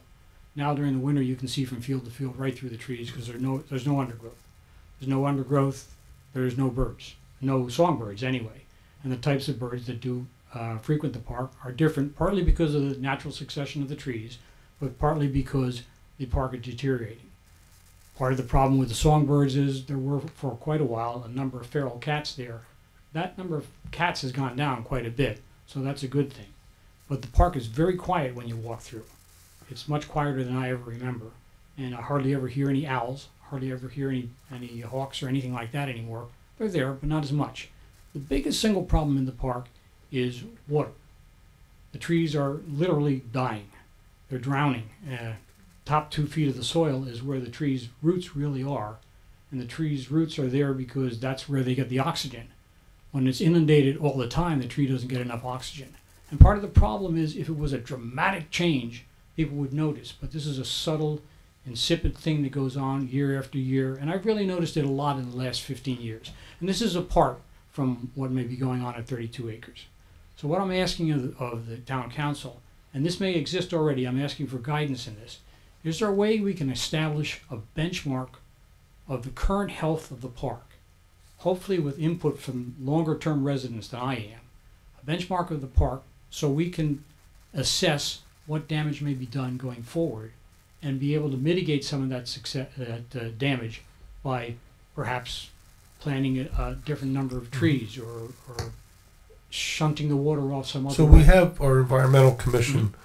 They do an annual assessment. They go through, and if you notice along the trail when they had the placards at that one time, and they made some plantings and identified trees. So yeah, we can task them with going back through and doing a more thorough report if they would. But yes, they are aware of it, and they do walk through themselves, and they do make recommendations. Okay. And we have a pretty robust shade tree fund from developers over the years, and I've asked them just to come up with a planting plan. Maybe that would help, like you said, the undergrowth and things like that. So we have several $100,000 in there for something like that. Okay.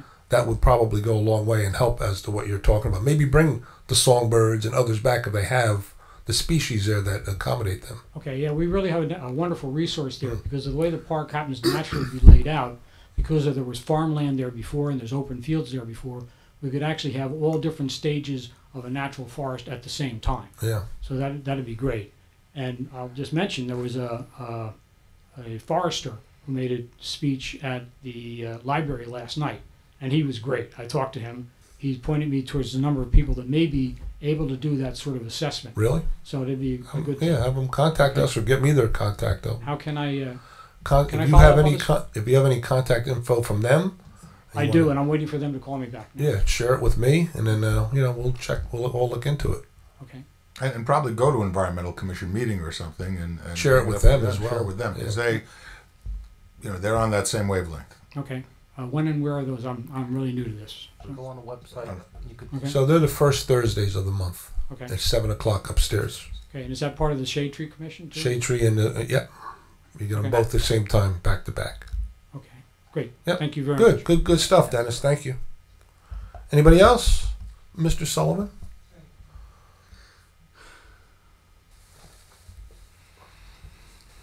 Mayor, Council, Attorney, my name is Edward Vincent Killeen Frederick Sullivan. I reside at 721 Corley's Avenue in West Allen, or section of Ocean Township. I wish I had a tenth of the eloquence and tenacity of Jackie and Olga, fighting for open space. People rightfully are concerned about trees and their quality of life.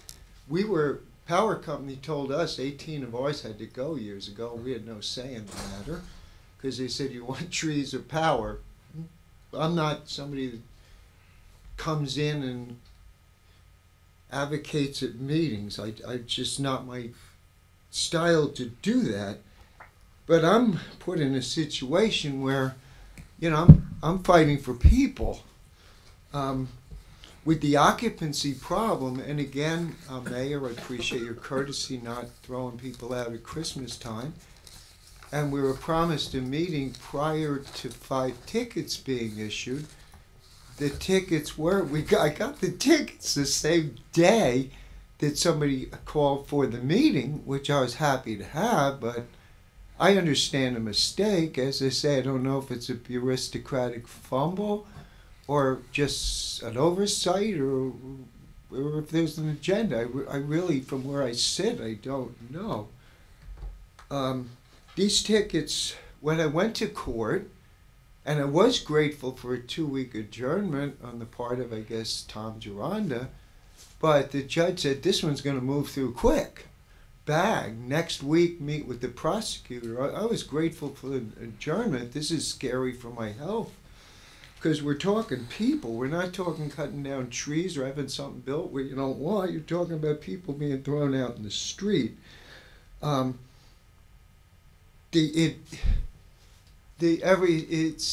a lawyer, which I did not know you were an attorney. And as the mayor, you recognize that the judge, and I liked him. I'm a real estate agent, not an attorney. I thought I'm sorry. No, I did stay at a Holiday Inn last night, though. That's funny. No, God nobody, bless you. nothing. Hey, that's an old commercial. It's an old one. Sorry. I get it. I'm old. It went over my head, but that's okay. That's all right. I'm the type of person that laughs at jokes at church next Sunday when I heard it Saturday night. Got it. And you can't help it.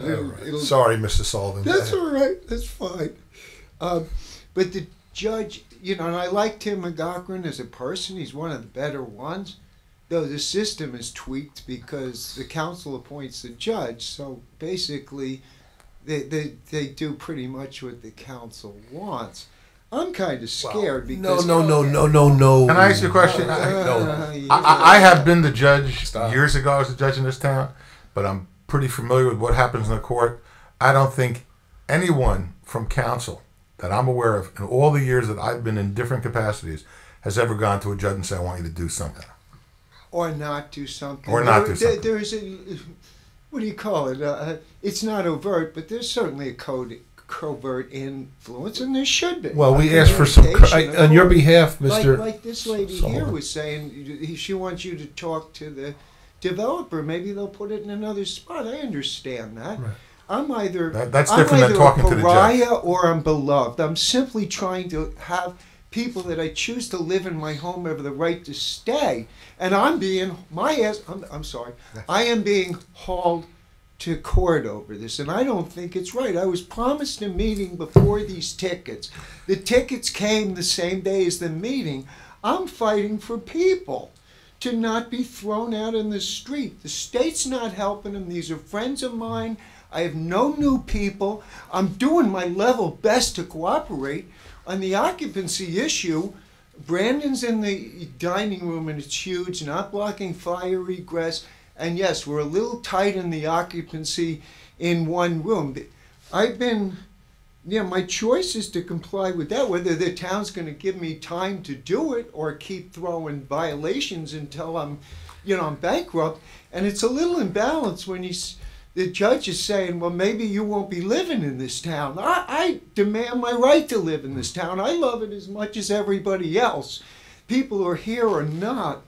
And it's scary. My choices are basically do a reverse mortgage and buy Michael something for him and his son. That would free up that section, or put an addition. I want to comply. I'm into compliance, not defiance. But I'm being like a little... Mr. Sullivan. Mr. Sullivan. And the court's made me feel like a turd going through a pig's intestines. I mean, I'm being harassed here, and the town should be helping me. Excuse me, Mr. Sullivan. Not basically harassing me. Mr. Sullivan. There isn't such a thing as righteous indignation. I'm annoyed. I'm not being treated right by my own town. Right. Mr. Sullivan, the 5 tickets that you received... Our court appearance request. Thank you for telling me, by the way. I know I'm the one who told you. The 5 tickets that you received, however, have nothing to do with who's occupying your house. They have to do with various safety violations, from housing code violations regarding infestations, regarding wiring, regarding issues that are safety concerns. Those tickets that you're answering, which I believe is now for March 26th, are not related to how many people are living there. They're related to... Yes, they are. No, I don't think so. I'll quote them. Go ahead. I got 5 from Tom Gironda, and I got 1 from, Mr. Spira. Okay, yard mess, it's cleaned up, It is. There was a pile of Marie's stuff. We downsized it, cleaned it up. I believe a couple of toys. Brian, who lives there, likes to play with carriages that I get from Madonna House. and they're wonderful for transporting leaves and things like that. I don't know if that's considered, toys are considered clutter, but we got rid of what's objectionable. One was somebody residing in the living room, which is huge. Temporarily, that's the case. Someone residing in the dining room, that's not happening. The town was supposed to send someone over to tell us how many people can be in a room, though we were told before, and we kind of know. One is, 3 people in one room. That one I do have to resolve. I have a choice of buying something for Michael or putting an addition on. I want to comply.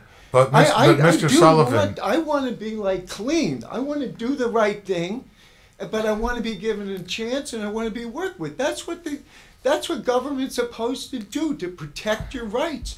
I'm not defying you folks.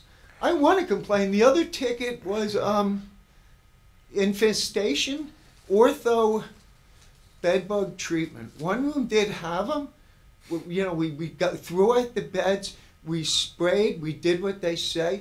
And yes, diatomaceous earth does not work for bed bugs. Sulfur does. We have cleaned, we have sulfur. I particularly don't want somebody coming in and just carte blanche spraying all over the place. Bed bugs are not a mystery. They're little bugs and you kill them. And you do the things that are required to kill them. They can, the town is going to come in and inspect. We were saying come in. Nobody's come. We're not defiant. We are cooperating to the best of our ability. We're not defiant. We're compliant. And yet, I've got tickets. And these tickets, I was told they would not be issued. I'd be given a chance to comply, and these tickets were issued before the meeting.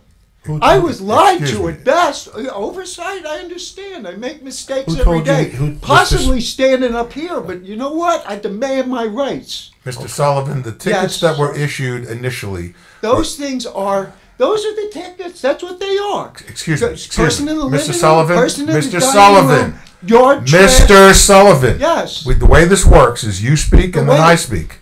You speak and then I speak. So I get a chance to speak. Parliamentary procedure. I get a chance to speak.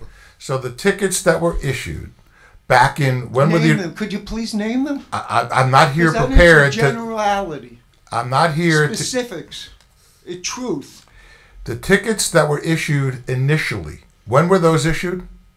They were issued like a year and a half ago. Okay.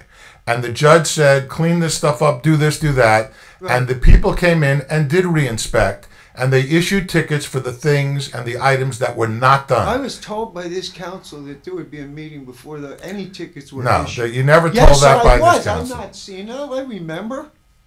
No, you were told we'd have a meeting before you were evicted. You can look it up and look up your own records. I don't think it pays. It's there. Your matter is on for March 26th. You can talk to the judge. Yeah, I talked to the prosecutor. Again, I'm like a turd being pushed to a pig's intestine. This is totally wrong. This is not what's supposed to be happening. As I say, graciousness with trees, open space, listening. Me? I'm being treated like trash. This is not right. I'm trying to comply. It's going to take a little while to either buy something for Michael or put an addition on, but I'm trying. But Mr. Sullivan, if you explain that to the prosecutor, they're reasonable people. If you explain to them that you have Last time the prosecutor said, I'm not bargaining with you at all. It's the same prosecutor. Okay. The judge was I reasonable. think, Chris, but I did, it's not like they didn't get something from me. I'm paying $7,000 in fines. And I have cooperated. I've downsized the people. There's no new people. We're not causing anybody trouble. The property looks a lot better from the outside. I'll say that. I ride by all the time. Trying. You did We're a good trying. job cleaning up. I want to make it better. We're trying. We're not we don't want to be a pariah. And whatever class is the ability to be polite when others are not. Whatever neighbor's coming at you with complaints, and there is somebody, we say hi to everybody. We try to be gracious to everybody, and we try to address the problems. I mean, we're under the microscope. We're not trying to cause trouble. We're not trying to hurt people. We're not trying to hurt people's property values. And we're not wise guys or wise gals. Right. And you're talking women and children here mostly. I mean, there's no reason for this. There's no good reason for this. But and you've taken out each of the rooms, refrigerators and hot plates and all that stuff? Yeah, we tried to cooperate. And the person was going to come in and tell us as far as the access to Michael's and what's needed. Yeah, that All right. never So someone happened. from housing was said they would come by. I'll look into that Nobody tomorrow. has. I'll follow up with them to see if that was Because we have Well, these, it's supposed to the be an tickets that are announced issued for that are now returnable on March 26th really have nothing to do. Yes, they with- do. I was told there would not be tickets issued until there was a meeting.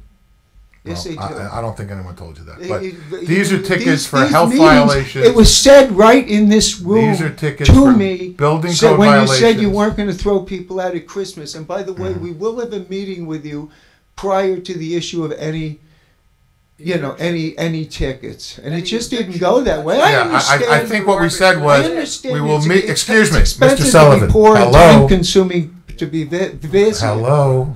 All right, You did Mr. cut me Sullivan. off. Oh, go ahead. All right. Well, The meeting we said we would have was before anybody would do an eviction. No, prior to issuance of citations. okay. I'll look into it tomorrow for you. I'm not aware of a lot of that, but thank you for your time, and I heard your case. Thank you, Mr. Just Sullivan. put in a good word for us. Always. This is crazy. Okay. Thank You're a you. good man. Thank you. You too. And all of you. God bless you. All right. Whatever happens. Thank you, Mr. Sullivan. Anybody else? No? You have anything germane to the township? Or if you need the council? No, I just wanted to sort of follow up with Olga's statement. And when Mr. Long was saying that you can't tell people what to build, that property was rezoned specifically for what that developer wanted and approved. So zoning laws do prevent people from putting things that might be detrimental to our environment. The gas station near wetlands, a mile and a half from the ocean, is a concern, especially with all the water runoff. So no, if it's zoned correctly, you cannot tell people they can't put it. But our township master plan was not zoned for these uses. They were made specifically for the developer's needs, and they're all first-time uses, which basically is considered when you look up what spot zoning is. It's first-time uses on one property for one developer. That's spot zoning in New Jersey, Mr. Long. Okay. I sat on the planning board for X number of years. I'm telling you my experience. All I said was this. If an application comes to the planning board cannot say there are too many nail salons, gas stations. They can't say that. That's what I said. But you've taken what I've said and you've made it into something else. So I'm going to say it one more time. It's zoning. So it's clear. Just so it's clear. That's different. That's the Board of Adjustment. That's No, different. it's the zoning has to be in place for something to be able to be built. So the zoning before this rezoning, the zoning that was in effect before this rezoning was the C6 I know, zone, we've gone over which that. would have been a C2 zone, which would allow all commercial uses, including the nail salon, and would also have allowed a gas station. No, we're not. We're talking about the rezoning, all the rezoning that was done. This particular thing had zoning specific to the Wawa with the convenience store. The other gas station did not have a convenience store. That was the detail that had to be changed. The connected townhouses are substantially inconsistent. That's another. That's a conversation we can argue we know. about spot zoning. It's not spot zoning, but you can certainly make that argument. But I know you we can make can. that argument. But anyway, that's the problem. And It's the same argument we got from the other side when it was rezoned and they were not allowed to build their Stop and Shop. They claimed they were the victim of spot zoning. Well, we're not against. I mean, I just want you to know I would like the historic part. I also want to put up about the historic part. And you say every place was occupied by the Indians. Yes, we're aware of that. Around the room, right? Right, but what the situation is, we have so little open space left, and that was nominated before Mayor Weldon rezoned it. Was nominated for the National Registry of Historic Places. And I guess people have asked me, why didn't the town at that moment adopt that nomination and have that national landmark there? It was found on 2 counts, the house for one, and the moving of the house has destroyed that eligibility now, and the land, but it was on 2 counts. So that land can be protected. In fact, from the DEP, there's a letter that states from back in the day that Bob Adis gave me a box of paperwork, and he said, Jackie, one day you may need this. And I'm so grateful to Bob for that box of paperwork, because that's where I get all my old information from. And it said that even if there was to be a development, that there has to be very careful before big construction bulldozers go in there. It has to be very careful, dig to be allowed because of the value of what's in there. So, I mean, we're hoping we can find some loophole that it's prevented and it doesn't go forward. With the zoning, that's really, what has been a concern of ours, as you know. And I think that the Wawa would be better at the Houlihan's, but now I learned tonight you're saying there's going to be one going there? No, I didn't say that. It's somebody else mentioned I think it does make better sense to be there. She knows better than I do. I have one more quick thing to say about the planning board. Mr. Long was on the planning board. This last planning board meeting, they seemed very frustrated at my husband, Peter, because he has a sort of a bad hip now, so he had asked could he sit down when he reads because he's having a lot of problems. So they allowed him to sit down while he read, since everybody else was sitting down. It seemed like, why deny him that? And then he had his paperwork from the previous meeting, and he was going through it. He didn't want to read a question that had already been asked, so he had, to flip through a couple papers to find some questions that hadn't been addressed yet. And all of a sudden, the attorney started saying, I don't think this is right. And then our planning board said, I don't think this is right. This is grandstanding. And they made a big thing. And I was sorry Peter got up, but he got up and he went back to his seat. I wouldn't have been. I wouldn't have left. But anyway, I called then Mr. Kirk this week and I said, I'd like to speak to Mr. Varelli, Chairman Varelli. Can I have his email? Can I have his phone number? Because I just want to ask him some questions. It seemed like we really frustrated the planning board at the meeting. And then we don't want everyone yelling and then the citizens don't get to really be heard. And there is a process. You can only ask what is the expert's testimony. So it's very careful. But Peter was only asking those questions. So the fact that all this theatrical stuff started, that to me was more grandstanding than what my husband was doing. But the thing is that what I was told when I asked for Mr. Varelli's phone number or email, so I could just ask him, what is the correct procedure? Can we have an understanding? Because we don't want to have a display like that at the next planning board meeting. And I'd like to also just understand a little bit more of how, about the planning board. And Mr. Kirk said that Attorney Brown said it would be inappropriate for me to speak to Chairman Varelli. Now, do you know why I'm not allowed to speak to Chairman Varelli? Morty. Well, basically, look, and this is relatively basic, generally speaking, that, the planning board members act as what is called a quasi-judicial body, okay? They're like judges, in essence. And they make decisions based upon the testimony presented, the evidence presented, and it's concerning if someone says, I want the chairman's phone number and I want to contact him directly. It would be like you had a case in court and you said, Judge, I want your phone number. I want to talk to you about this case. You wouldn't think of doing that, and it's just like dealing with a judge. And there are a bunch of cases. Where people are stopped and said, somebody comes up to them and says, I want to discuss this thing with you. And what the planning board member is supposed to do is say, I'm sorry, I can't discuss the case with you. Well, not discussing the case, discussing how we can participate in a better way to not create the theater that had been created. Okay. And I also wanted to ask him, what are the qualifications to be on the planning board? Because what I find over and over again, Attorney Krimko knows all the rules and all the laws, and the planning board doesn't seem to be as educated about land use laws, municipal land use laws, as she is.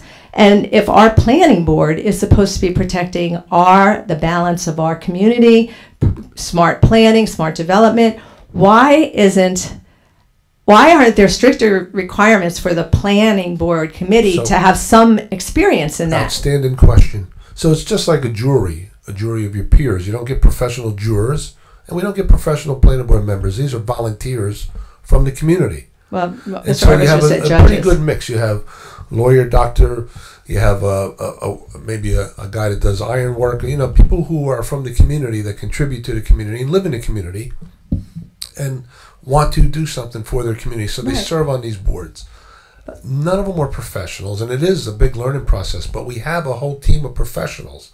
So you have an engineer, we have a planner, and we have an attorney.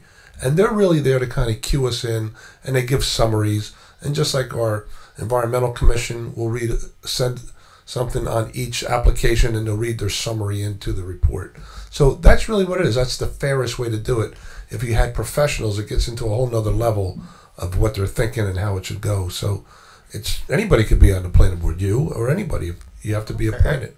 They also make them go take class. You take They have you, to take there is class, one too. class that you They have to take a class. They have to get certified. But the bottom line is that knowledge is going to be substantially less than someone like Jennifer Krimko or Sandy Brown, who are representing people or representing boards. They have legal knowledge. And while I think there are some lawyers on the boards, most of them aren't necessarily planning attorneys. But the bottom line is they know the town, they have general information, they have general knowledge, and they've gotten some specific knowledge from the courses they've taken. But they're not attorneys dealing all the time in planning matters. They have other lives. They work for a living. So the bottom line is that's what the planning board is. That's what it's supposed to be. And then they rely upon their professionals who advise them whether it relates to legal matters. They're not engineers, but they understand. I'm always amazed, frankly, about how much information members, and I was the attorney for 14 years for the Ocean Township Planning Board, and I was the attorney for a long time in Long Branch for the Planning Board, and I'm always amazed as to how much knowledge the people on the board did have about issues like flooding and drainage and things that, frankly, as the attorney, I didn't know as much about. I relied upon our engineers to tell us that stuff. But certainly Jennifer Krimko is going to have more knowledge than virtually every member of a planning board. But that puts, if we're trying to fairly assess a development, especially one of this size, I think the community would feel better if our planning board was a little more knowledgeable, and because we can't question. The planning board is very knowledgeable. Well, they seem but they're not lawyers. They completely rolled over by the attorney. No. You know, guess what though? The objectors, you represent. I don't know how many people who are on your team of objectors who could put money in and hire a lawyer as well and hire experts as well. I know, but it's hard for all of us paying all these high taxes to also dig into our pockets to hire lawyers. It's very expensive. You represent you're the community, and I'm telling you there are people in the community who are on the other side, but the community can, in addition to the experts that the town does have, engineer, lawyer, planner. I just think they should know the laws. Because the experts don't really get involved in what's going on. They don't ask any questions during. They don't seem to get involved. And I had wanted to ask Attorney Brown and Mr. Varelli, Chairman Varelli, about the hours that they go. Because they go to 11 o'clock at night and it's winter. And there are a lot of senior citizens in our followers of Save 32 Acres. .org that say I'd like to come to the meetings, but they run so late and it's so cold and it's dark and it's not like summertime where it's light a little later. So I had asked them, could we minimize it to be one applicant to go from 7 to 11 is a long time, and it's a lot of information they're trying to process and ask the smart questions. So I tried to get Mr. Varelli on the side, and Jennifer, Attorney Krimko, came over and said you can't talk privately like that at the meeting. And I just thought so then I thought, well, it's better, then I'll just email him so I could just ask him some questions. He's a civilian, he's a volunteer in our township. Why was I prevented from talking to him? Because he's a volunteer that is acting in a quasi-judicial capacity, and he's not supposed to be talking to you or the applicant regarding the application that's pending before him. Years ago, when I was the planning board attorney, on this very piece of property, when the town was going to rezone and, in essence, stop the Stop and Shop application, I came to the meeting in Town Hall, stood in the back, which used to be here, and the days used to be there, and I stood in the back, and I was there with two planning board members, with not mentioning their names, and I said to the two planning board members, you recognize you shouldn't be talking about the proposal to change the zoning. And the one member said, okay, yeah, absolutely. And the other member says, why am I not allowed to talk? I'm a resident of this town. I have free speech rights. And I said, you do. However, you're also acting as a member of the planning board in a quasi-judicial capacity. You're supposed to be making determinations about what's before you. And if you come in here and speak about the zoning amendment and how you're in favor of it or against it, and again, it doesn't really matter, then you basically said what position you're at when you haven't heard all the evidence before the board. So you can't be doing that. And he argued with me a little bit, but then acquiesced. So the bottom line is, by serving on this board, there should be precluded, and they are precluded, from having conversations with you or the applicant regarding the application. Right. Now, if you want to ask general questions about what you could what you can ask or whatever, you can ask Sandy Brown. It's asking about time limits on the meetings. But there are no, the reason that all of our board meetings end at 11 o'clock. That is the standard rule that we have. They end at 11 o'clock because we have a lot of applications on occasion and they want to be heard. Right, so if we there's have 3 to or 4, accommodate. that makes sense, We have but to accommodate. one. When there's one application, the reason they have a special meeting is because we recognize that this application is going to take a long time. And so far, with the questions from the various objectors that have been relatively voluminous, whatever, I think they've gone through maybe one witness in how many hearings? 2 hearings? You know, I think the engineer planner testified. So they're entitled to that time. They pay for that time. And I recognize that it may be late for some people. But, you know, the members of the board, I used to get very frustrated as the planning board attorney when I would hear from the public the guys would say, this matter's getting adjourned, and I've been here all night, and I'm not being paid. And I said, none of these people are getting paid. No member of this board, I'm getting paid, thank God, but none of these people are getting paid, and they're not just here tonight, they're here at every meeting. Mm-hmm. And they're doing it for free, and they're doing it because they're trying to give something back to the township. No, I know that, and I respect that, and I'm grateful for that. I just wish that they challenged the witness a little bit more on our behalf. I don't feel they do. It's just my opinion from the meetings I've attended. I feel like it's the planning board and it's everybody, and we as the residents feel like we're the only ones concerned about trying to preserve that corner and make, like someone had made a statement, Mr. Cassidy was here one day, and he said, it's just going to so dramatically change the character of this township and what we all moved here for. You know, we moved here because of the more small town feel of it. Deal Road is our main street, so to speak. We don't have a main street like, you know, Allenhurst has a main street. We have, Deal Road is our main street. We have our library there, our family center there. It's the beautiful park, and to what Dennis was saying about the water, I notice now we have a lake in Joe Playa Park that I never saw before. I'm also noticing water coming up in the curb line when I walk my dog by on Dwight in all of the curb lines. So water is a concern with this development, and I'll say it over and over. DEP and EPA, they'll be involved in that, and if they say it can't be built, it won't be. I hope that we get the right people, and it's not any kind of, well, you know, time's up. Like those side deals. Your microphone went off. Yeah. 9 o'clock. But they're telling you something. Okay, thank you, Jackie. I think there's one other person wants to. Hold on. All right. Thank you, Ben. Well, Jackie, you know what? Why? Just like they do when they walk the people up for the Yeah. the guys are walking behind them. There you go. I guess. Can you hear me or not? Yeah. Okay. We just got to have you picked up on For the our recording. audio. Okay. Melissa Stryker, 2301 Appleby in Wanamassa. I had a lengthy conversation with Mr. Liang from the DEP about a week and a half ago.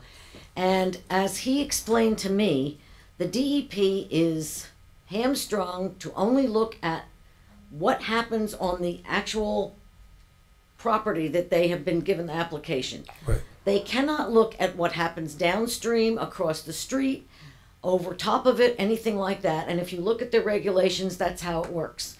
So I said, well, then where does that leave us? Because this property is really wet. And I take classes at the library, and when I leave, that indentation, which in front of the historical building, there's one of those basins there with a detention water that runs basin. in. Right. And last Friday, it wasn't even raining, and the water was coming up out of that drain this high off the ground, like a fountain back there.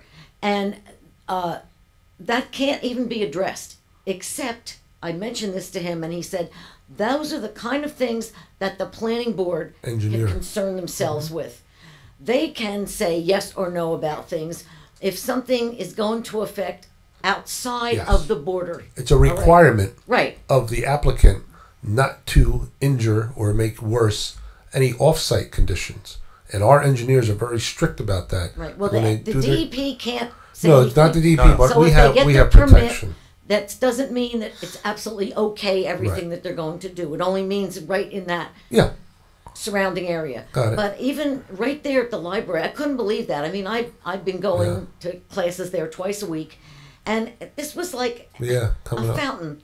And if you see there, there's the grass is actually green at the bottom of that, but that fills up. You walk, squish, squish. You go behind the library. It's almost like wetlands behind the library. It's just puddles of water. You can't even walk through it. So the water issue, despite what the flood water and the storm water issues were within those acreage, there is a big issue all around that area. Right. And I think the planning board has a responsibility to protect They do. the town. And Yes. I'm hoping they do that. They have asked very few questions. Well, our engineer will get to his questions when all the testimony is done, but our engineers are mindful of the fact that our ordinance states that you cannot make worse conditions off-site with you have to improve the conditions. Right. And that's all properties surrounding the library, across the street down. Across the street, So- that woods is in water right now. Probably always That's was. wetlands already, but I think but what the mayor is saying is absolutely correct. That when an applicant comes before the board for any application, okay, they can't. Not only can't they make the runoff worse, they're supposed to improve the water runoff. That's why you see a lot of these basins and whatever to try to catch the water. So the engineers for the applicant and the engineer for the town, Mr. Fitzgerald, have, I'm sure, gone through various reports. I'm not sure what the testimony was, but they have to satisfy our engineer and the board that the water is not going to be made worse and the runoff will not be worse, and in fact that it's been slightly improved. A perfect example of that is going on right now, unfortunately. Very unfortunate.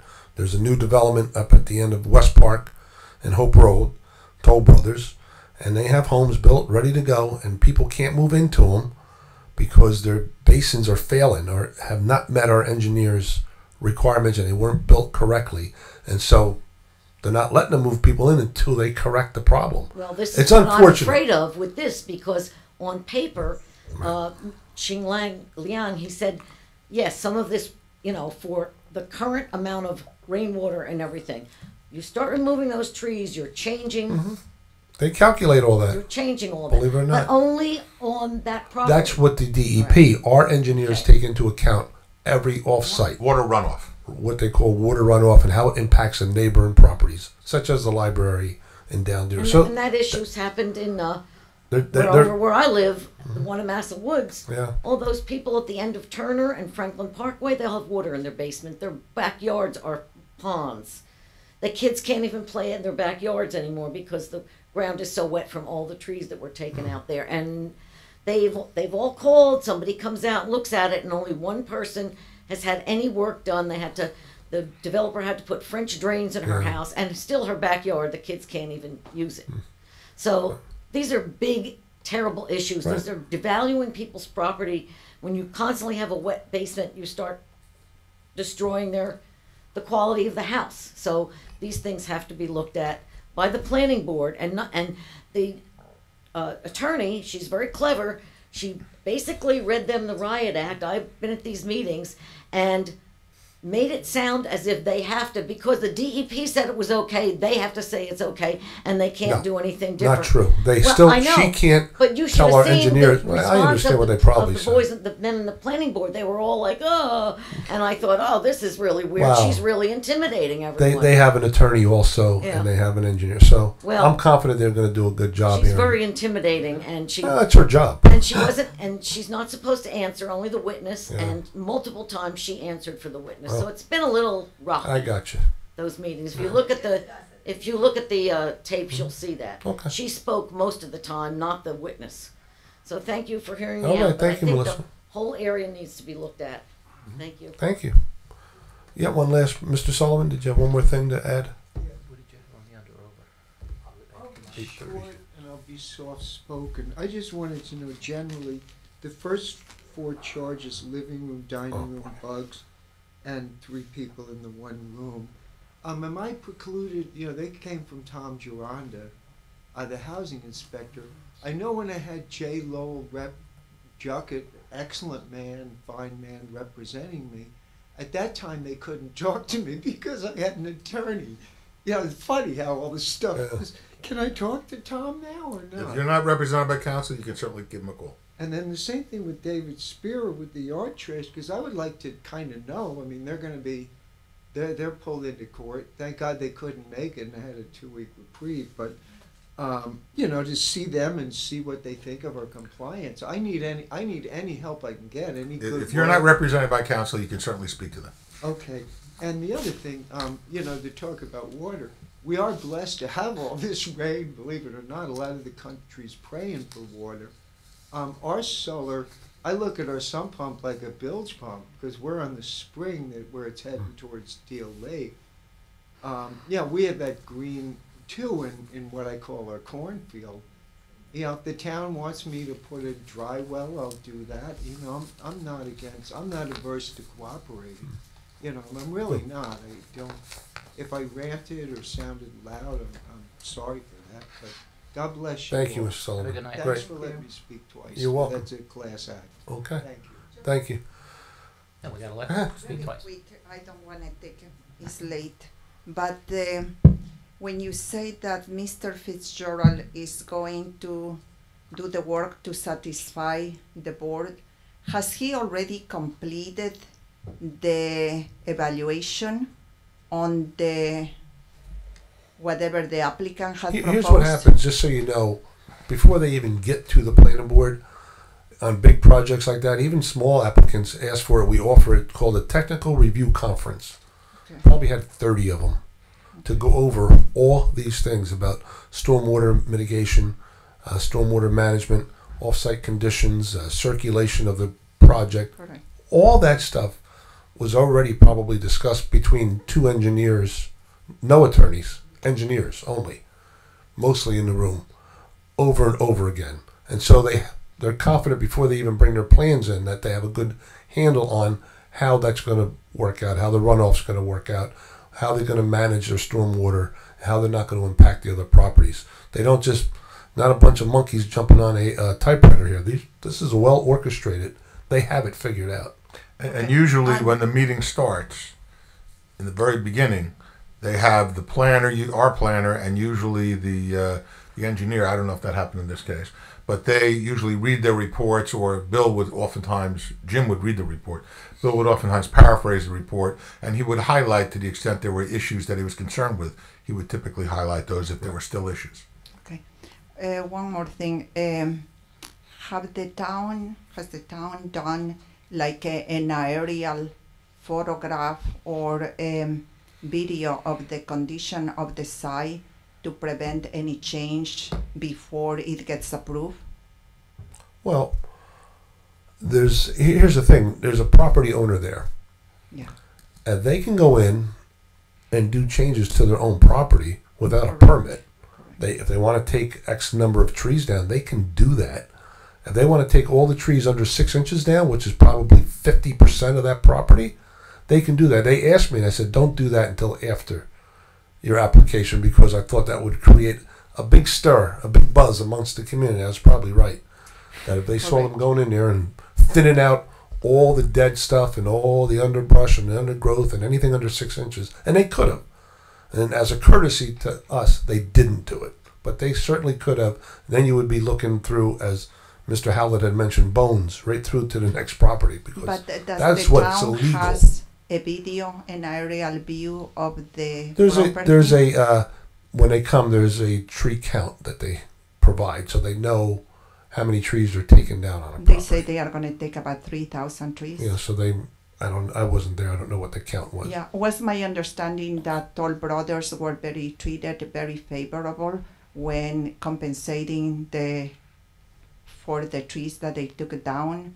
Is there any also a special treatment to this developer that you know? That Special you're aware treatment? of? No, it's not special. Everybody has the same guidelines that they follow. There's a cost per tree that you take down. And no, because that's why we have the money in the they, tree shape. Okay, so Toll Brothers paid the amount that any other resident or any other developer will have to pay without they have any a formula that they use Correct. on the bigger properties, and all pay the same. Okay. Just one more thing, and it's true that the resident is no longer in here. The attorney for the applicant, she instructed the board at the last meeting to limit the amount and to be very, I don't have my notes right now, but I was quoting her last time. She was instructing the board, being that she is the attorney for the applicant, to limit the amount that the residents have the right to speak. And they don't give us any right to make any comments. So I wanted to ask you, as the mayor of Ocean Township, when is going to be when you are going, or the board is going to, Board of Adjustments, or the planning board is going to give us the right to speak, make They've done it every meeting I've watched. No. They haven't put any limits on you yet. Well, no, not the limits, but let me explain this to you, because typically you have to look at this as if it was a trial. We've all seen trials on television. Correct. So that when a witness is testifying in a courtroom case, that's not the time for the other attorney to do a summation. That's the time where you ask him questions. Okay? Now what happens is people generally get up there, lay people, and they start making statements, and they're not allowed to make statements. That's a time to ask a witness, and you go back and forth. So then when that witness is done, and you've cross-examined them, and all the questions are done, they bring in the next witness. When all of their witnesses are complete, and they've finished their testimony, then what happens is the objectors can either, if they have attorneys or if they bring experts, they can bring those people to testify. And at that point, objectors are then entitled to go up, get sworn in, and make their statements. But that doesn't happen until the witnesses have all testified, just like a trial. That's in essence your summation, or in essence your testimony. So that's what happens. So at the end of the, suppose on the 25th, there is going to be two testimonies, the traffic expert, I believe the tree expert, and then you call the objectors, the residents come up are going to have the right to ask the questions. Correct. At that time, everybody that was put may sit down because they Can didn't stand up. have the right to speak. Right. They are going to give them the right Everybody to make the comments. yes, everybody has the right to speak once the testimony is finished. So once it's done, you can line up. But what they try not to do is have you ask or say the same thing over. You know, if 10 people in a row go, we don't want you taking down trees. Next time, we don't want you to. We heard that. We get that. Tell us your question. Have a question. Of have a cogent, intelligent, real question. It might not happen on the 25th, because on the 25th, if they have two witnesses testifying, they might, and if those are the only two witnesses they have, and then they're finished with their case, they may not get finished with those two witnesses based on the cross-examination by the public. I don't know if they have any more witnesses. The time that the public gets to speak is when all their witnesses have testified, and then it's the public or objectors, that's what they're typically called. Objectors are the public's right to then either present their own witnesses or to present their own statements under oath. And do we know the agenda for the next, for the 25th, or how soon it's going to be made public so we know that we can prepare? Yeah, I think it already came out. Yeah, the agenda's out. It's out?